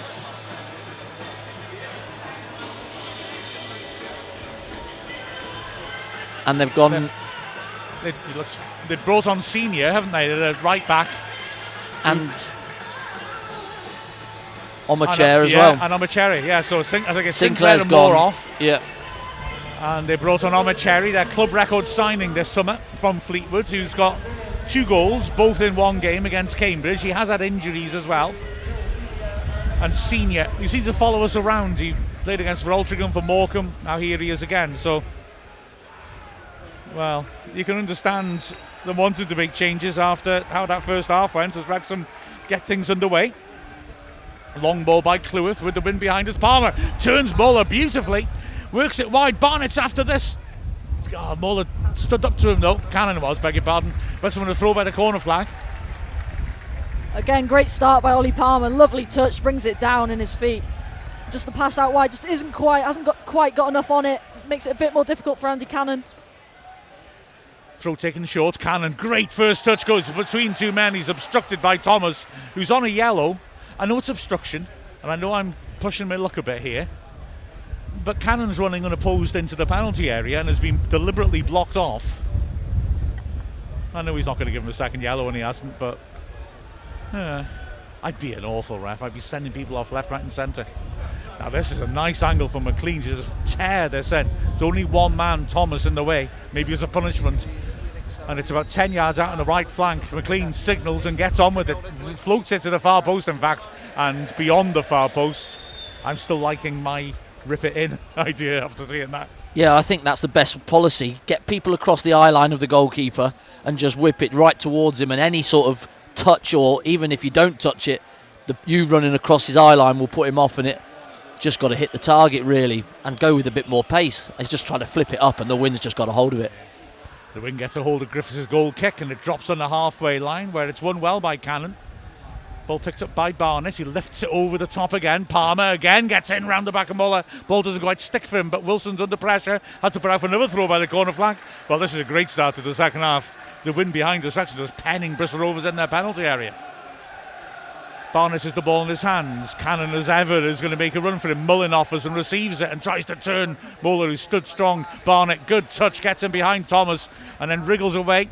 Looks to go around the outside. Thomas has helped. Barnett does well to lay it off, and Cleworth bursts past his man, drills in across. Muller, heavy first touch, but his second touch volleys it away. Omochair, chest it down. McCormack tries to play a return ball. It's a good one. Omochair's isolated down the left flank, so takes on O'Connell, draws the foul. That'll be a yellow for O'Connell. He wasn't really going anywhere, was he? And I just wonder whether he could have stayed on his feet and let him run out of play. Well, he was just desperately looking for it as well, I felt, because he couldn't really. We had 2 around him, 3 around him, nowhere to really go, and he's trying to buy it. There's not a lot in it either, is there? No. But he just does enough to buy the free kick, really. He's looking for Palmer to do, for O'Connell to do that, isn't he? And O'Connell obliged. So free kick on the touchline, left-hand side, about 35 yards out. There's a spare man there, so Rathbone is over with Barnett, who is the wall. Wrexham hold a line around the penalty spot. Ref gives the go-ahead. It's slant in with pace. Partly headed clear by Cleworth, and it's helped on, but again, Palmer intercepts. Can't keep the ball though. Ball's fed backwards, and it's a daft challenge by Palmer. Gives a free kick away. The Bristol Rovers fans want a second yellow. It was never a yellow card offence. It's a daft free kick to give away though in the shooting area. Yeah, like you say, it's never a yellow, but it's a really silly challenge from Ollie Palmer, who does well initially. Again, he's in that position defensively, does well, and then, I think maybe just a bit of frustration, not too sure why he feels he has to make it. Yeah. But, another good position for a set piece. Yeah, like you say, he won it well, but the Rovers player got between him and the ball, and he just had to usher him out and get him to pass it backwards, but clipped his ankle. He didn't complain. Mind you, last time he complained, he got a yellow card. So Wrexham have a 3-man wall. Lindsay will take it. It's good 25 yards out. You'd think a cross, but then again, in these conditions, who knows? Lindsay gets the go-ahead, signals, and sweeps it to the far post. Howard punches it well. He'll come back in again from the left flank. Thomas delivers, blocked by Palmer. And now can Wrexham break Barnett? Oh, unlucky ricochet. He nearly found Cannon, as there is.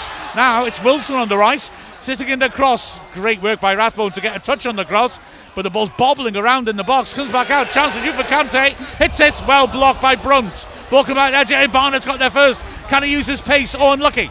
He tries to find Mullen, he was up against the last defender. Under hit it, and the fans are getting enthusiastic again. They're still in this game, they're only one down, Bristol Rovers, and they've had their first spell of threat in the half. Here's Thomas again on the left-hand side. He's got Barnett and Cannon to beat, and he delivers a good goal. On the cherries, beaten to it in the air by Brunt, and Howard does well to stop it going for the corner. Well, got their tails up there, haven't they? Yeah, they just got a couple of second balls back from passes when Wrexham have just had them. They've gone straight in and pressed early and managed to get possession back and then keep it alive. Couple of bottles into the box, not dealt with Wrexham. Howard goes long looking for Palmer, who's chasing and gets there just about. Pulls the ball back in, he had it first time, and Rathbone's there and hits the shot just wide because of a crucial block by Lindsay. Everybody looked like they stopped, didn't they? Great little sidewinder from Mark Howard over the top. Ollie Palmer doesn't give it up, and he's able just to get something on it back into the box. Mullen had taken his defender in with him, and it's Rathbone making up the ground to hit, and a block out for a corner. Yeah, everyone stopped, but Rathbone never stops. So he wins the corner. On the way swinger from McLean to the near post, headed away well by Martin. Thomas racing for the ball, and it's good pressure that by Cannon. Thomas dives, and the rest not fooled by that. He's going to get sent off, is my prediction, Thomas. He's getting handsy with Barnett because he can't quite deal with him. He's diving like that. He's going to get sent off him.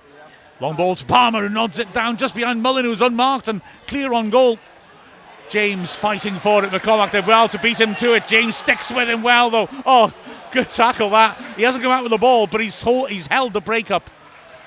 And that's fed to the right-hand side. Senior back to the halfway line. Wrexham putting pressure on. Weldon McLean puts out for the throw on the halfway line. Well, again, Mullen from that forward pass, he was in acres of space, and just ball went into Palmer. He won the header, but it was just behind Mullen. But if he had picked out Mullen, he must have had 10 yards in the back line to himself. Yeah, but the gap between the centre-backs is quite something, and that, like I say, that feels like something that's happened far too often from Bristol Rovers' perspective. Anyway, Wrexham have a throw in their own half. 52nd minute. Wrexham still 1-0 up. Palmer again gets there ahead of a centre-back.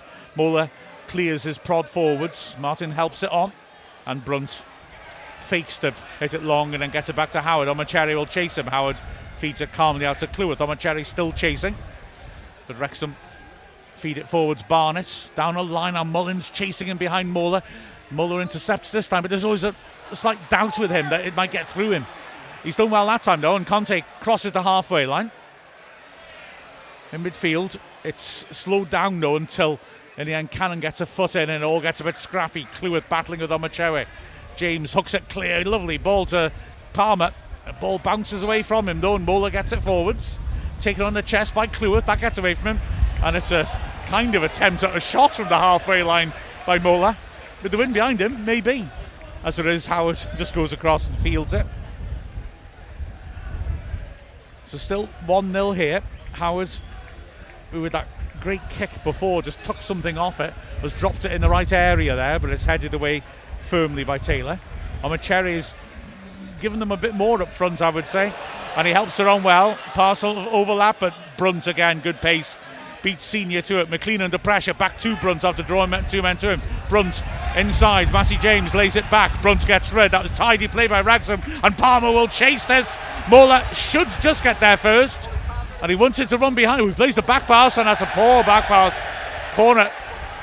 The referee's waiting for the linesman. He's given a goal kick. Well, that's remarkable.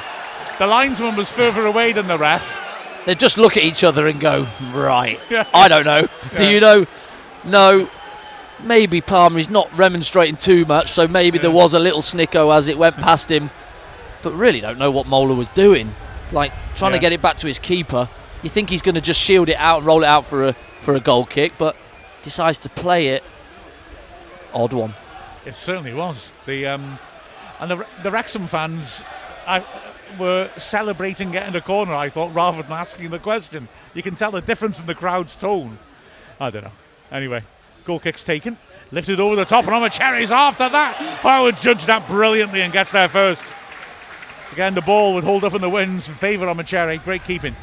Well, they've certainly made a difference, haven't they, the two subs? Yeah. Senior on this right-hand side. Omocheri up with Martin. Around him. Certainly made a difference because he's just a willing runner. Any ball over the top, like we said in the first half, it was holding up. Here's danger now. Mullen right side of the box. Feeds in for McLean. He blocks a clearance. And Senior manages after knocking it against McLean 8 yards out to bring it away and knock it long. O'Connell too strong for Omocheri. Brunt back to the keeper. But again, Wrexham asking questions. Just can't get that final touch on it. Here now, Wrexham building with Cleworth in his own half. Yeah, it all started when Taylor was at full extension for another long ball from the back, and if he hadn't quite got there, Mullen would have been clear on goal once more. He keeps making those runs. If Wrexham keep going like this, he feels it's a matter of time before he gets, but as Palmer flicks her on, got too much on that, and it bounces through to the keeper.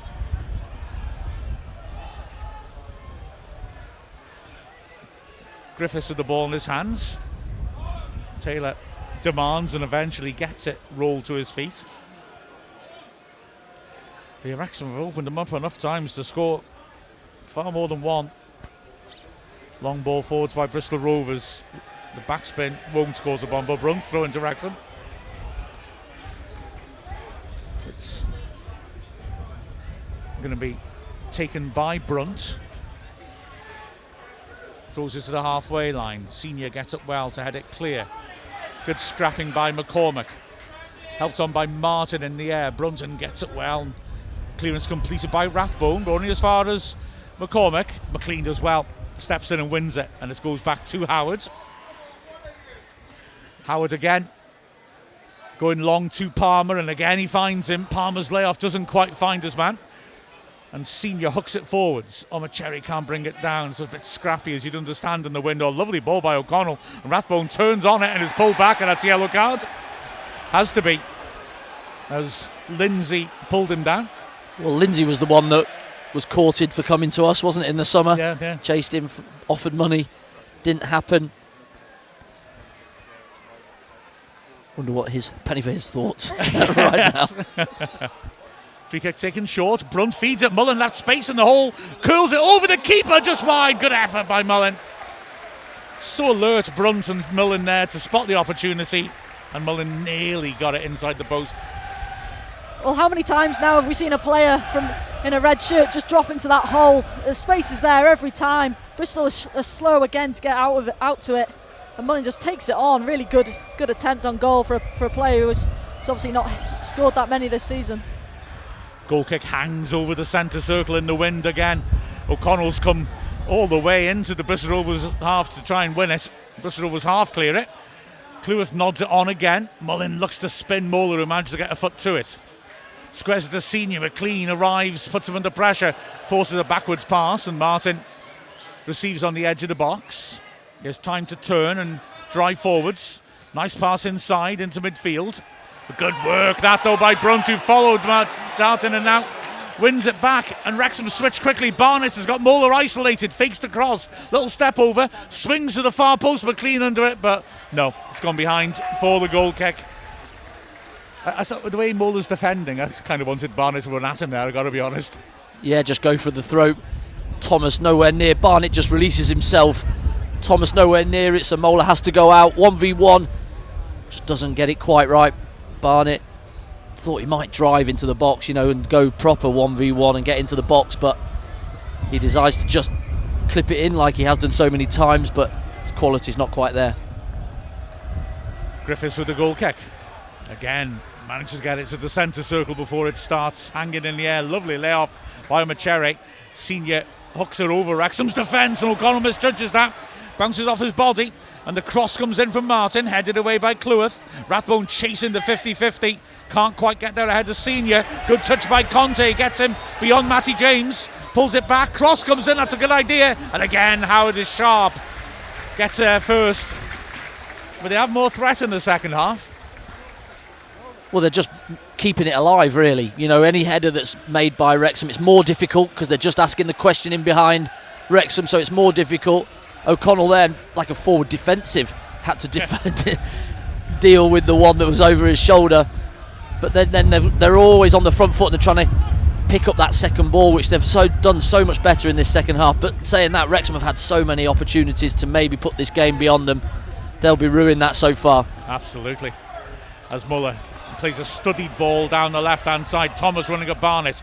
Crosses early, hits Barnett, and it spins for a throw by the corner flag. Thomas across to take it. Why has the ref looked at the linesman? Linesman's on the halfway line if that's gone the throw-in side of the flag or the corner flag.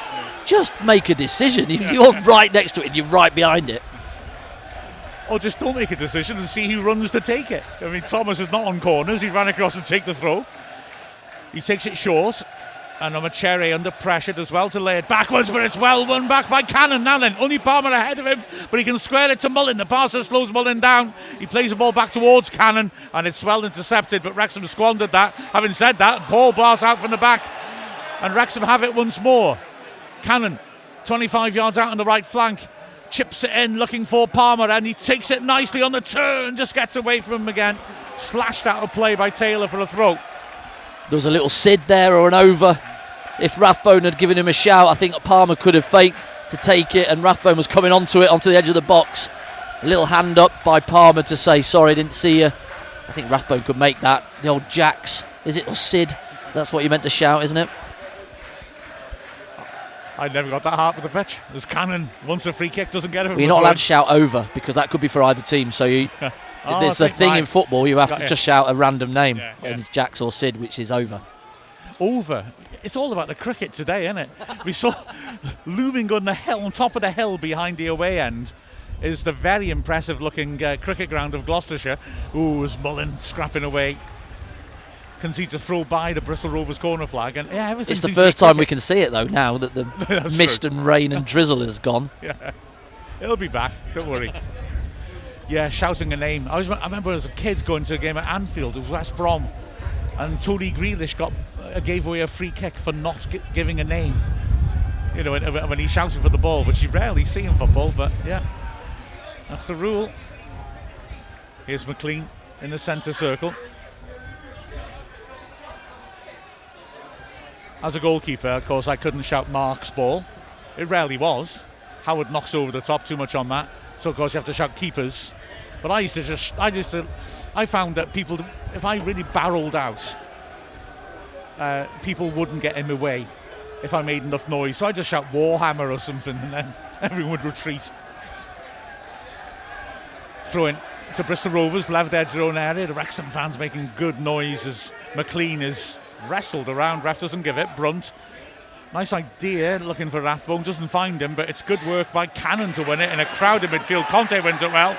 When he looks around Machere, the pass is inaccurate. And Wrexham now have it at the back. Cleworth sensibly, as McCormick gets in his face, works it back to Howard. Sunshine.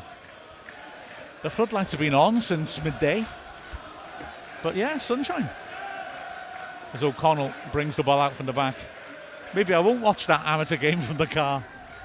Here's Brunt turning in his own half. That was sloppy. Gives it away to Senior, who goes bursting down the right. Only Omocheri's kept up with him, and Matty James tracks back well. And he wins a goal kick. As Lindsay went in and claimed that he was caught with the follow through. He's not going to get that decision. He stayed down, mind. Yeah, but Wrexham are still in the lead, still haven't added to that lead though. How long have we got left? Still in about, what, 28 minutes? Having a short goal kick to Cleworth. And he stands up the immediate diagonal. Palmer goes over his head. And Rathbone chase it, even though they had no chance. He still puts a little spurt on just to say, fair play. He'll chase anything. Well, it's certainly the diagonal is a lot better use in this wind than the straight ball, because if the wind gets it, it's just out and gone down this hill for a goal kick. So hitting the diag's the right idea. Just trying to pick Ollie Palmer, whether he comes across in front of his man or whether he pulls off the back of him, and then who can play off his second ball and the winner. Wrexham fan on Ask Wrexham says got to be close to Fletcher time. Interesting point that. Could well be. He may enjoy having some aerial battles. These centre-backs look nicely softened up to me as Cleworth feeds it over to the right. Well, Palmer's had a very good game. Barnett cutting inside, then outside Thomas. Feeds it down the line. Cannon now on the right, level the edge of the area. He turns away from Conte, back to Barnett. Wrexham drawing defenders across to that side of the pitch. James of a little give and go. The pass back to him's overhead, but he goes to ground and wins a tackle. And then the free kick is conceded as Cannon tries to get to the ball. And Dan D has declared you sassy today, Andy. He says he's enjoying your sassiness today. I don't think I've ever been called that.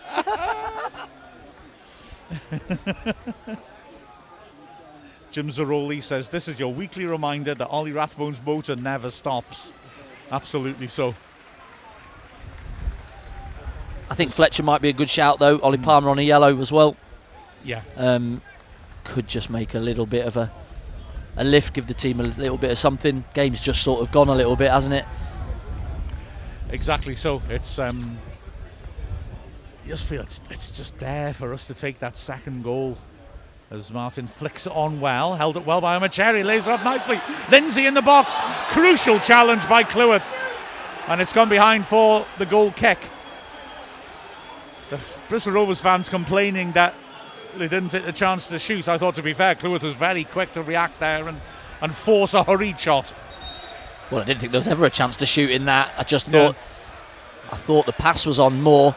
Just a little side pass down the side to Omocheri, but he just doesn't take the opportunity and gets swarmed out a little bit.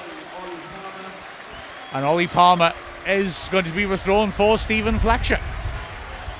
Just as you predicted on Ask Wrexham, Fletcher, yeah, I think could enjoy himself here if we give him the service.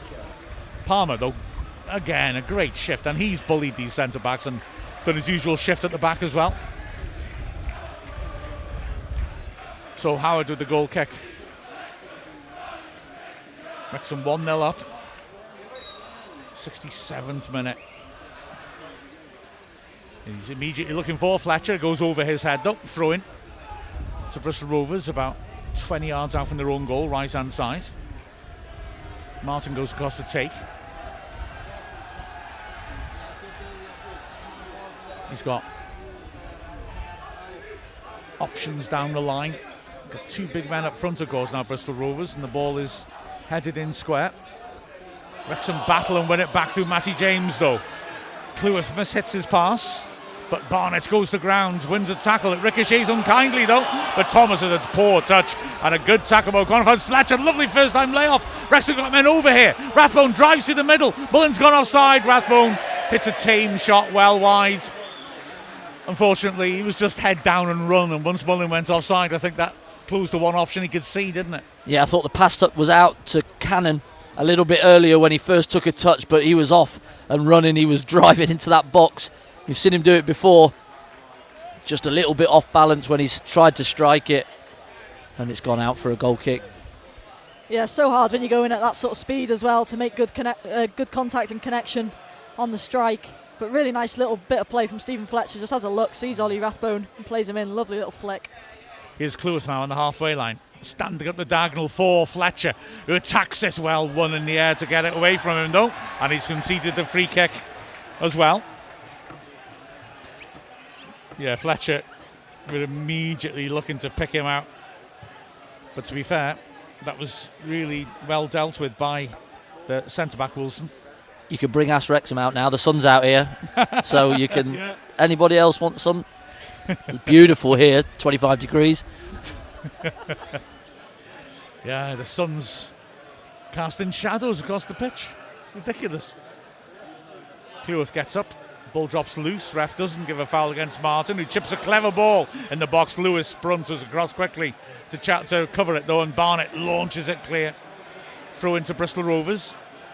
They want to take it from level the edge of the area. The ref says no. They go a bit further back than that. So throw in. Thomas will take. He's been a feisty presence since he's come on. Gets the ball back from Conte and feeds it back to the halfway line. Mola put under pressure by Mullin, who will chase the back pass as well. And Fletcher belatedly goes running across to cover the pass out to Martin. His pass is poor, badly overhead, straight through to Howard. I keep calling Wilson Martin, and I don't know why. O'Connell just tries to take something off that and chips it nicely onto the head of Fletcher, but is not down for Rathbone, doesn't quite find him, and it goes for a throw. Just inside the Wrexham half, right-hand side, Senior will take it. And the ball's laid off cleverly by the real Martin, but Clewith intercepts a poor pass by Lindsay. Howard looks up, sees his opportunities, launches it. Fletcher wrestling away. It's another good defensive header, but Rathbone does well to stretch and control it, and Wrexham can break again now. Cannon's demanding it. Rathbone shouldn't have played him in perhaps, but Barnett has it now. Cannon again available down the line, and Barnett goes round the outside of Thomas, then turns back. Cannon's looking to make himself available, receives it, and then he goes round the outside, taking on Conte, who sticks with him well. Back to Clewith. First time cross, Fletcher attacks it and is unlucky, goes just wide. Well, everyone thinks it's a corner, and the referee's decided to agree with them. Fletcher flung a foot at it, hit a defender, went wide of the goal. Every player stayed in the box, and the referee was trying to walk away. Yeah, well, again, I think the linesman and ref are just looking at each other going, well, someone make a decision, please. I don't want to do it. Yeah. But, yeah, corner to Wrexham. Another big chance. Stephen Fletcher just can't quite wrap his foot round the defender, who does well in the end. So, another in swinger. Clewith will take. The referee is just wanting to have words again with players. Talks to Wilson, the centre-back. And he's happy now. So, McLean gets the go-ahead. Signals. Sweeps it in, flats, and it's attacked to be another corner. I was a bit presumptuous saying that, wasn't I? But Brunt attacked it at the near post. Awkward one to defend, and they managed to squeeze it behind again. So McLean once more. Same signal. Higher delivery. Oh, if Muller was unmarked at the far post, I thought it was going to come through to him. Intercepted. The ball's back to James on the halfway line. He stands it back in. He sees that O'Connell is there. It drops loose and is attacked on the edge of the box. Conte smashes it into the crowd. Now that O'Connell's hurt, he just attacked that with the defender, and they came together. The ball was banging between the two of them as well. And Mullin is keen for the physio to come on, and he does. As Bristol Rovers are making another change. Hutchinson on from McCormick. I think McCormick's, you'd like to see a bit more out of him creatively, I think, where he's playing, but he had a lot of, he fought hard in midfield. I wondered whether one of the deeper ones might come off to give him another attacking option. I don't know. And McConnell's still being treated. I thought it was I'm not saying this is concussion, I'm just to put it in my mind, but I always thought it was a 10-day concussion rule and found out last Sunday it isn't. When Lily Jones didn't play, the 10 days is just the first phase, and it depends what stage of your recovery you're at. So she couldn't play last Sunday as well, in the insane game against Barrytown United. 4-3 win. So O'Connell's still being treated. They did seem to be looking at his head. And certainly Mullin seemed alarmed. O'Connell's up though, and is running off the pitch. So let's see what state he's in. But yeah, still Wrexham are desperate to get that second goal that would, well, frankly, bring a bit of reality to the scoreline. Trago man and Ask Wrexham has sent a picture of the thick snow in Wisconsin to cheer you up, Andy. Brilliant. 5 inches of snow and 5 degrees Fahrenheit. Throw in taken, and Wrexham now break down the right once more. Cannon's got in behind Thomas, puts in the cross, good interception as Mullin lurked. It's played back in there, another clearance. Rathbone drills it just wide. Whoa, he got hold of that. Left footed, smashed it. He's limping after that. He hit it so well, he's hurt himself. Yeah, wow. Great strike that, wasn't it? Difficult technique. He's already had one in the first half, but absolute power driver with his left, and it's just bending away from goal. Just goes the wrong side of the upright, but sweet. Well, yeah, he's definitely put everything into it because, like you say, Mark, he hobbled away after striking it. Looked in a bit of pain. He's pulled a couple as well, and then he does that. Wow, that's what Alan Partridge would call a thriker. As the ball's fed over the top on Cherry, holds off his man, works it wide, and Wrexham get Brunt and McLean across there, and they can see the throw in the end. O'Connell is back on the pitch. Throw in then by the corner flag. As the Bristol Rovers fans find their voices behind Howard's goal. It's Senior weighing up options, crowd impatient, throws it into the box, chested on nicely by Martin, great interception by Rathbone, just took it away from his man, and it's thrashed out for another throw into Bristol Rovers, this time about 25 yards out.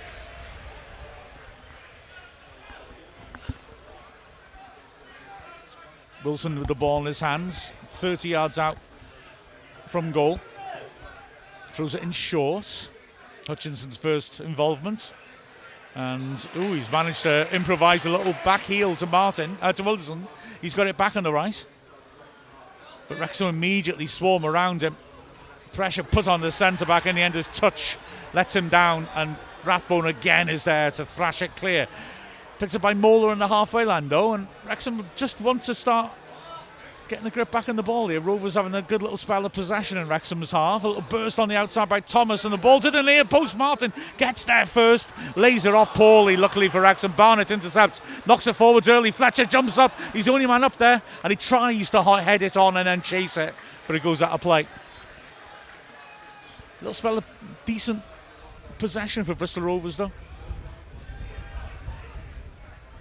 That's it, 1-0. Nobody's ever out of a game. Long. O'Connell does well to beat Cherry in the air. It'll come back in again. This time Cleworth beats Cherry to it well. Shout for handball by the fans. Very hopeful. Fletcher battling away. Loses it. Cherry turns. Plays a nice idea, and Cleworth again is there with a last-ditch challenge. He felt he was fouled by Martin, but it's a throw-in, and Bristol Rovers actually sustained pressure now from them. Yeah, but good position from Cleworth. Just in behind Owen O'Connell, who goes in, get a bit of luck through his legs. So with there, bit of a push in the back, he goes to clear it with his right foot really, probably should go with his left. But out for a corner. So everyone back but Mullin. He's in that half and half position. In swinging corner. It's headed away from under the bar, well, partly away, bobbling around still. Cleworth tries to get the block in, it comes back in, Rathbone heads it clear. Headed back in towards the penalty spot. Well done, Brunt makes it his. Barnett gets up, Roney heads it square. Martin is there. Excellent work to knock him off it by Cannon. Martin thinks about pulling him down, doesn't. And McLean plays a through ball. Mullin, right channel, has got Barnett ripping inside him. Mullin hits it over. Skied it. Barnett was unmarked inside. You can understand Mullin taking it on though. You know, it's a chance. Yeah, definitely. Brilliant play by Andy Cannon. He reads the bounce of it and takes it away from the defender, and then a nice pass, a deflection into Mullins' path, and Barnett does the right thing, goes past him. Whether the pass is on or not, I think Mullins got to shoot from the edge of the box, but he's got to hit the target, and he just pulls off it a little early and up and over the bar, hit the target, and then maybe Barnett just taps in the rebound. Well, 78th minute, another chance gone for Wrexham. Fletcher flicks it on nicely. Mullen on the chase. Mola will usher it back to the keeper, though. And again, we're getting balls in behind them with regularity. Long kick. Cherry wins the ball well. Retreating, James gets a foot in. Ball spread wide, though. Now Thomas has got Barnett isolated. Puts an early cross in. It's a poor one. Cleworth heads it clear. Thomas has brought a good energy down the left-hand side, but his crossing at the moment hasn't been that great, luckily for Wrexham. No, it's been the best thing that's happened to Bristol is the changes, because I think when you play 5 centre-halves as a back 5, automatically in your brain it's, we're not going to try and concede here. We're not going to offer too much going forward. But then a couple of changes, a couple of brighter forward players, and it makes Barnett, makes McLean go back towards their own goal a little bit more, and it asks more of a question of the back 5. Right, is this a change of shape? Shaq Ford, the striker, comes on. He's going onto the right-hand side. And off has gone Mola. And are they gone to... Well, maybe go to a flat back four, but of course they could tuck Senior in and have a striker on as wing back. Let's see how they settle in as the throw-in's taken. And immediately Conte, beg your pardon, wastes the ball through to Wrexham. It's a funny setup here as well, because the changing rooms are on one side and the dugouts are on the other, which is quite peculiar. You've seen players going off straight down the tunnel rather than to the dugouts. As the throw-in's taken, Mullin, good work, excellent work, just leans into Taylor and wins the free kick. Taylor just kept hold of him, couldn't allow to let him run past him. Wrexham can slow play down a bit. We'll be into the last 10 by the time this is taken. Eventually Rathbone is wandering back. Bristol Rovers have everybody back defending. Ford starting to wander forwards.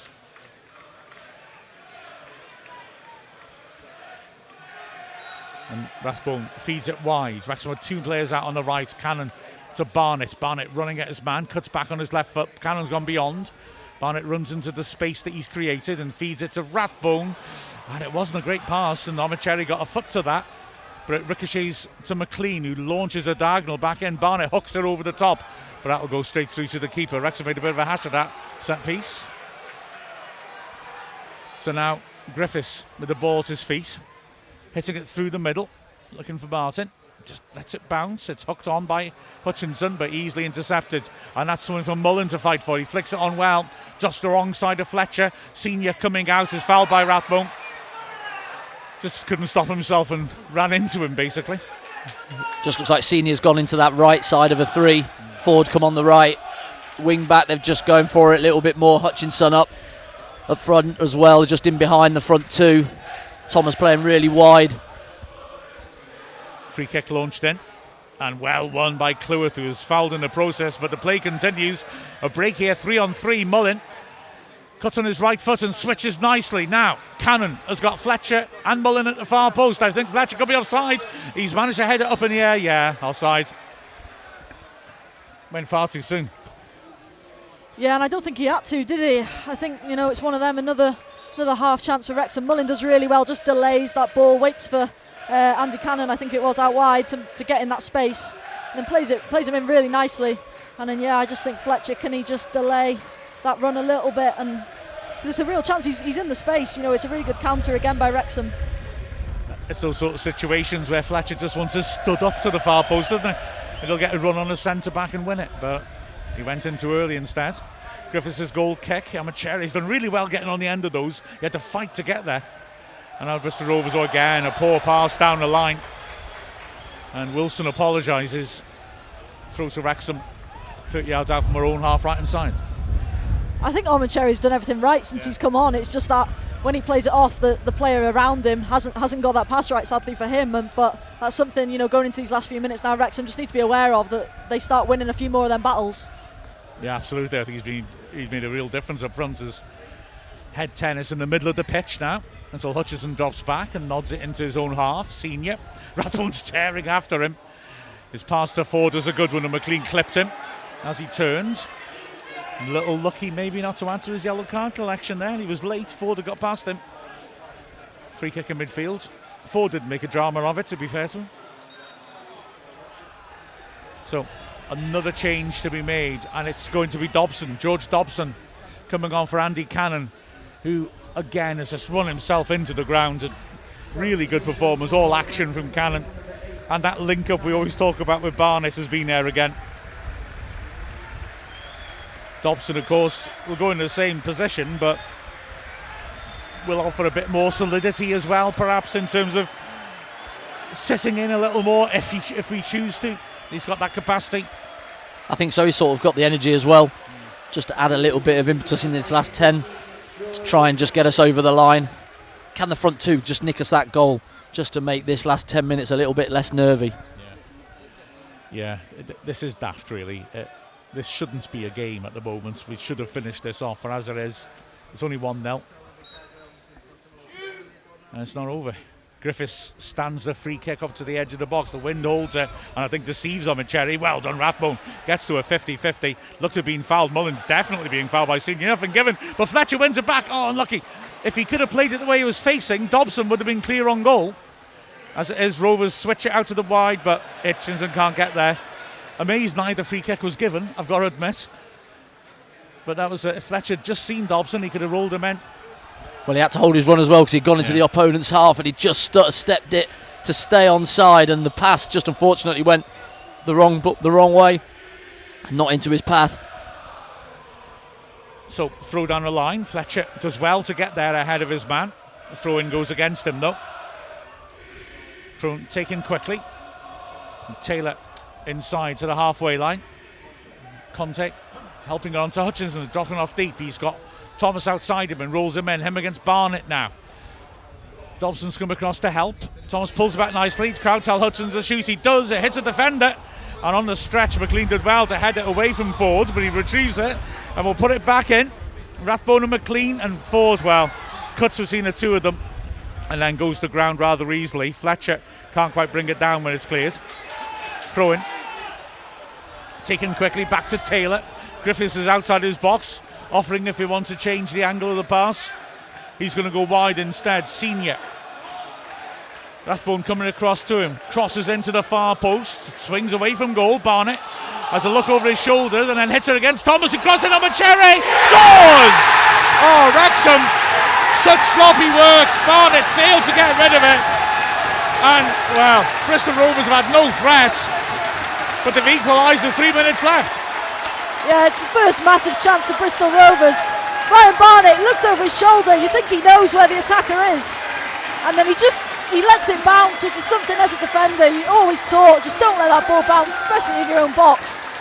But it's such a difficult one to defend, but he just gets it wrong. He's been so good again today, Ryan Barnett, but yeah, that's one he's definitely been caught out on. Well, it could have been a handball, I think, because it come across his body, jumped up on his hand, but like Mia says, just knows he's there. All he's got to do is hook it out with his left foot, and he just doesn't. And then Thomas, I think it is, just puts it back on Omacher's head, and he does a really good header, really powerful into the bottom corner, and that's the chances that Wrexham have missed. He freed up, and it's 1-1. Yeah, as immediately Fletcher wins a free kick on the right flank. A bit of a wild swing by Wilson, his foot very high. I think it may be in contact with Fletcher's head as well. Ref's not looking at his pocket. The free kick right hand side, 20 yards out. But goodness me, you know, to draw this game will feel like a defeat, because this has been pretty straightforward. That's the first attack I've noted down by Bristol Rovers. For me, the only moments they've had before that were the two times when Cleworth came across and made challenges on the edge of the area. It's certainly their first shot on target. So free kick right hand side, Rathbone to take. Referee's taking his time setting this up. Rathbone still waits. At the far post, Cleworth is just trying to get blind side of Conte. They're wrestling away. Ref gives the go ahead. Rathbone Sweeps the ball in. Oh, it's a good header away by Taylor. Headed back in by Barnett. Keeper comes, punches well. He was fouled as well by Fletcher. Free kick. And a chance goes begging. The Bristol Rovers fans, they can smell blood in the water. They want to go for another. Well, that's Wrexham's problem now. They've still got time. There's going to be added on minutes for sure. But you have to say the momentum's probably more on Bristol's side. The kick holds up badly in the wind and Fletcher chests it on. Mullen will be beaten to it by Senior. He can't chance the back pass though, and Mullen wins the corner. Senior caught in two minds. The Wrexham fans on their feet, roaring their team on. Rathbone's going to come across to take it. Bristol Rovers again, everybody back defending. Referee is just stopping the kick from being taken. He wants to go. It feels a bit like the ref wants to go in and look for trouble in the goalmouth and hold the game up, because there doesn't seem to be any pulling. But well, no, he told Ollie Rathbone to wait pretty much before. I think there's a problem with the linesman, to be fair. Maybe, I'm not sure. Ain't there always? He's put his flag. Oh yeah, he's put his flag down. His equipment's not working. That wasn't the euphemism. Yeah, so he's going to cross, try and help him out. Have you tried switching it off and on again? Yeah, so Wrexham will have to wait. Well, I never like defences having to wait for a set piece like this. You know, a chance to switch off. So we're going to have to wait a bit longer. The referee has put his armband back on, and now we'll be able to resume. They've now decided to leave Ford up on the halfway line, Bristol Rovers, rather than have everyone back. And the referee is going to give the go-ahead. So Rathbone signals, floats in under the bar. Rathbone, ooh, did that hit the bar? He punched it away. It was a nasty one. And that Griffiths was certainly at full stretch as Mullen sprints across to quickly take the throw. Wrexham are just hemming Bristol Rovers in now. The throw in, Barnett takes that well and is tackled. Another throw by the corner flag. 5 added minutes. The Wrexham fans roar at that. Barnett with the ball in his hands. As Dobson and Mullen. Dobson offers. Barnett says nope. Mullen now receives it under pressure. Hooks the ball in and puts it behind. That wasn't a great decision, that by Mullen. Goal kick. But yeah, that corner caused an issue, didn't it, for Rathbones? It was problematic for Griffiths. Goal kick. And it's not long, and O'Connell gets it away, headed forwards by Conte. Brunt launches it. And it's headed away again. In midfield, Rathbone jumps, can't get to it though. Hutchison feeds it wide. Ford now running at McLean. Fakes to go inside, does in the end, and squares it. And Conte's got a bit of space. Threads a good ball to Amacherry. He helps it on to Ford. Good tackle again by Brunt. Just pokes it away. Throw by the corner flag. Wrexham having to dig in. We've had one of the added 5 minutes. Senior will take the throw. Wrexham leave Fletcher up front. Mullen back, picking up Conte on the edge of the area. Throw in to the near post, and it's touched on by Martin. Rathbone gets the free kick. Amacherry made contact with him. I don't know if it was much more than that, but Rathbone hit the deck and got the decision. So Howard with the kick. Hits it for Fletcher, well beaten in the air by Taylor, and the ball sticks for Hutchison in the middle of the pitch, helps on wide. Ford now, 3-on-3 break. Ford has got 2 players at the far post. Rathbone gets back brilliantly, but then doesn't come out with the ball. And Ford's helped it into the box, just over hit it for Hutchison, and it's cleared. Fletcher is pulled to the floor, and a handball's given against him. I don't know, chest or arm. He's given it anyway, the ref. Free kick to Bristol Rovers. Frustration for Wrexham. Yeah. So Griffiths will come across to take this free kick on the halfway line.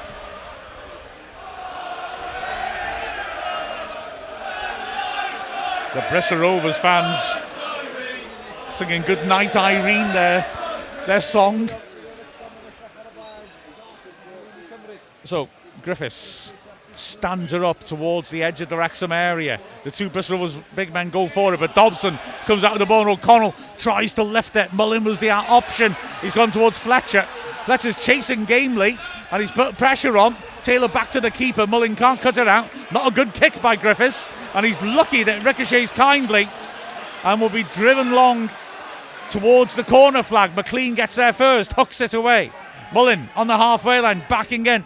Can't claim the ball. Rathbone stretching, hooks it down the line and chases it himself. It's a real battle here. And in the end, Senior comes out with the ball with a chance to break away.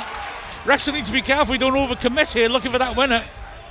Or it could go the other way. Senior has to slow it down as Wrexham get back. Conte sweeps in the cross, poor cross. Headed away comfortably by O'Connell. Conte wins it back well though. And now he has it in the centre circle. Feeds it to the feet of Omachere. He works it inside. Senior, 25 yards out, comes out wide to Ford. Ford running at McLean in the box. Rathbone comes to him. McLean takes it from him well now. Can Wrexham break? Barnett has it. Draws his man to him and then is tackled by Thomas. And Hutchinson is running into the box, left-hand side. Drives it in, it deflects off Cleworth. Big foot in by Brunt. Rathbone with a tremendous lunging tackle. When Omachere looked like he was going to hit it. And it's a corner. Well, Barnett wants to make amends, but he nearly made another costly error. Yeah, I tell you what's been an ultimately comfortable 85 minutes or so has turned into an incredibly nerve-wracking last 5 minutes, where you're sort of thinking, I'd take a point at this minute. 100%. That was a hell of an intervention by Rathbone. He saved a goal there. In swinging corner. Hutchinson with height beyond the keeper. Fletcher with a good header clear. Barnett does well to help it on. Hutchinson will put it back in again. No, Wrexham can't get out of the box.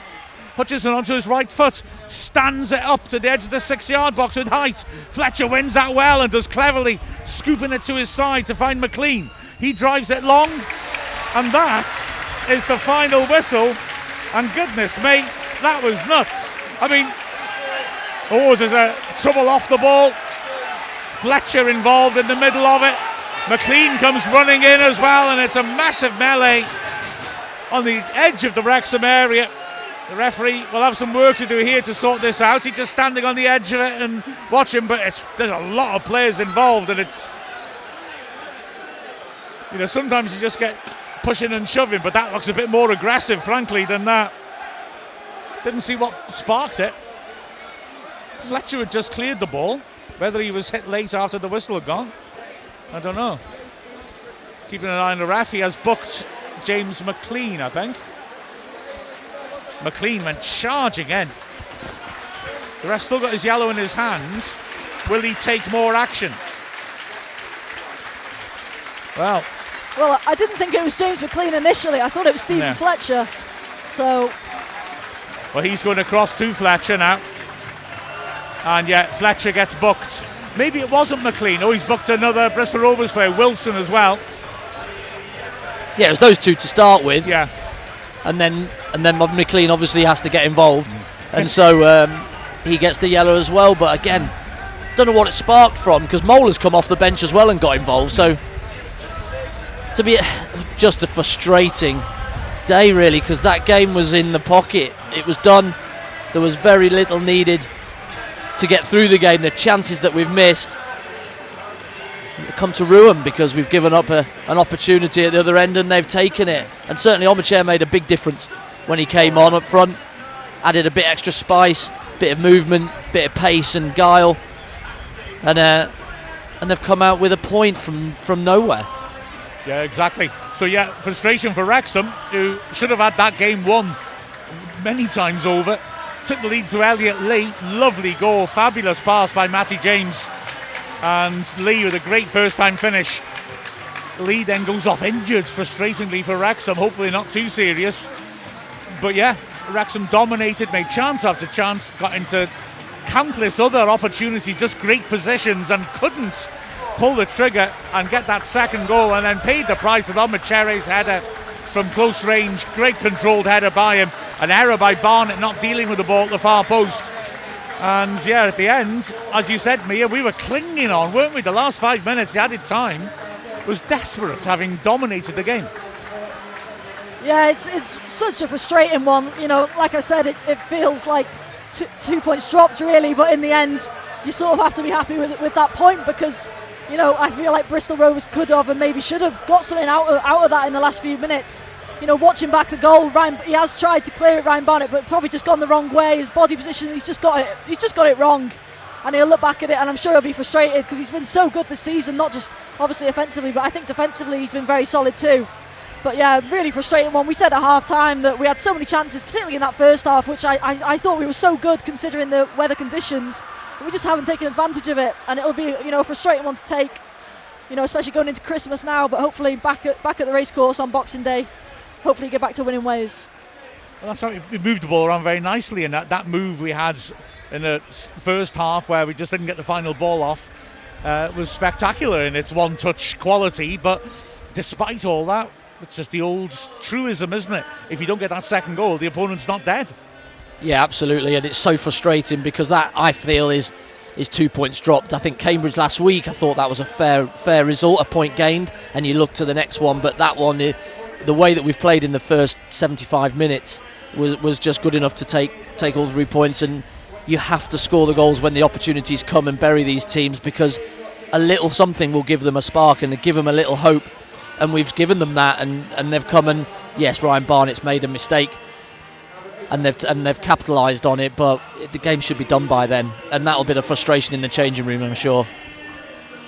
I mean, the worry for me is at the moment, where are the goals going to come from? Because, you know, defensively we look so solid, but you can only rely on that to a certain point, and especially now with, obviously, I really hope Elliot Lee is nothing serious, but he's one who's going to contribute, and if he's out for, you know, a bit of a period of time, then that's a bit of a worry, especially when you look at Paul Mullin not being in the form that maybe we'd expect him to be in, and all he needs is that one goal. I think that's what everyone knows that, but it's just getting that one goal, that first goal, and, you know, at the moment it just doesn't look like it's coming. And obviously Jack Marriott's still out, hopefully he's back sooner than expected, but there's still that period, especially going into the next few weeks where games do build up. It's a busy time, there's some big games in there too, so yeah, a few sort of questions I think at the moment for Phil Parkinson to sort of ponder over, and it'll be interesting to see, you know, how it unfolds in the next few weeks. Yeah, there was quite a few opportunities today where we could have just laid that pass in, and we didn't pick the right pass at the right time, where we're really normally good at that, and we've just not maybe taken that. Andy Cannon with an opportunity to mull in the first half,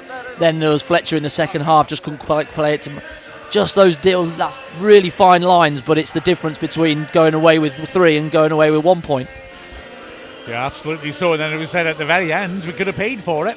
I mean, the Rathbone deep into added time with that crazy challenge at the 6-yard box had a mad scramble. It was a brilliant piece of last-ditch defending, or we would have lost this match. So, well, it's but yeah, the opportunities racked up. Mullin did have a couple of opportunities, not easy ones. The second one, he lashed over the bar from the edge of the box, so he was right to take it on, I think, just got underneath it. The first one was indicative of the frustrating time he's had when he ran down the right-hand side. He thought he was offside and stopped to invite Cannon to run onto it, and it turned out he wasn't offside, and he could have run in on goal, which is frustrating, but again, that's life, it's bad luck. Yeah, but Wrexham will be hugely frustrated with that. 2 points dropped. That was about as one-sided a fixture as you could imagine. I mentioned in commentary, I didn't even write anything down that Bristol Rovers achieved until the goal. And yet, we haven't finished, put them to bed. And well, I think 2 injuries have possibly changed this game today. Forbes going off and Thomas coming on. He's got their man of the match today for them down that left-hand side. And Elliot Lee going off because he was in absolutely glorious form in that first half an hour and was running the show. He was on the ball, he was creative, he was sharp, he was looking positive all the time. And that maybe is just that's flipped the game, really, in Rovers' favour. It's sort of ironic that leading up to this, I saw a few people suggesting that we wouldn't persevere with using Lee as the sort of second striker, that we'd switch back to 2 up front. And yet, right now, after seeing the way he played, I'm thinking I hope he's fitting back soon, because that was a lovely example of, and also giving us that extra man in midfield, made the build a bit better. Yeah, and I think that's an away formula that might well work, because we've been poking around for this away form. Our away form's all right. It's just not as good as our home form, is it? Because that's incredible. Our away form is mid-table. You know, that's absolutely fine. And we've been sort of not playing great, but picking up bits here and there. And I think this formula might suit away from home, with Lee being able to help out in the midfield when we're under pressure a little bit, but also being that link between him and Palmer being the battering ram that he is. And I think that's why he's stuck with it away from home. I think looking at the Cambridge game, you might look back and go, right, we probably could have gone with 2 strikers up there against them and really took the game to them. And maybe that's a way forward, you know, coming up in the games coming up over Christmas. Yeah, well, hopefully it's an option rather than a necessity. It depends how good Lee is, of course. But, well, frustration for Wrexham. Should have won it, but didn't. At least the unbeaten run continues to grow. With a final score of Bristol Rovers 1, Wrexham 1. We've been Mark Griffiths, Mia Roberts and Andy Morrell from Wrexham AFC.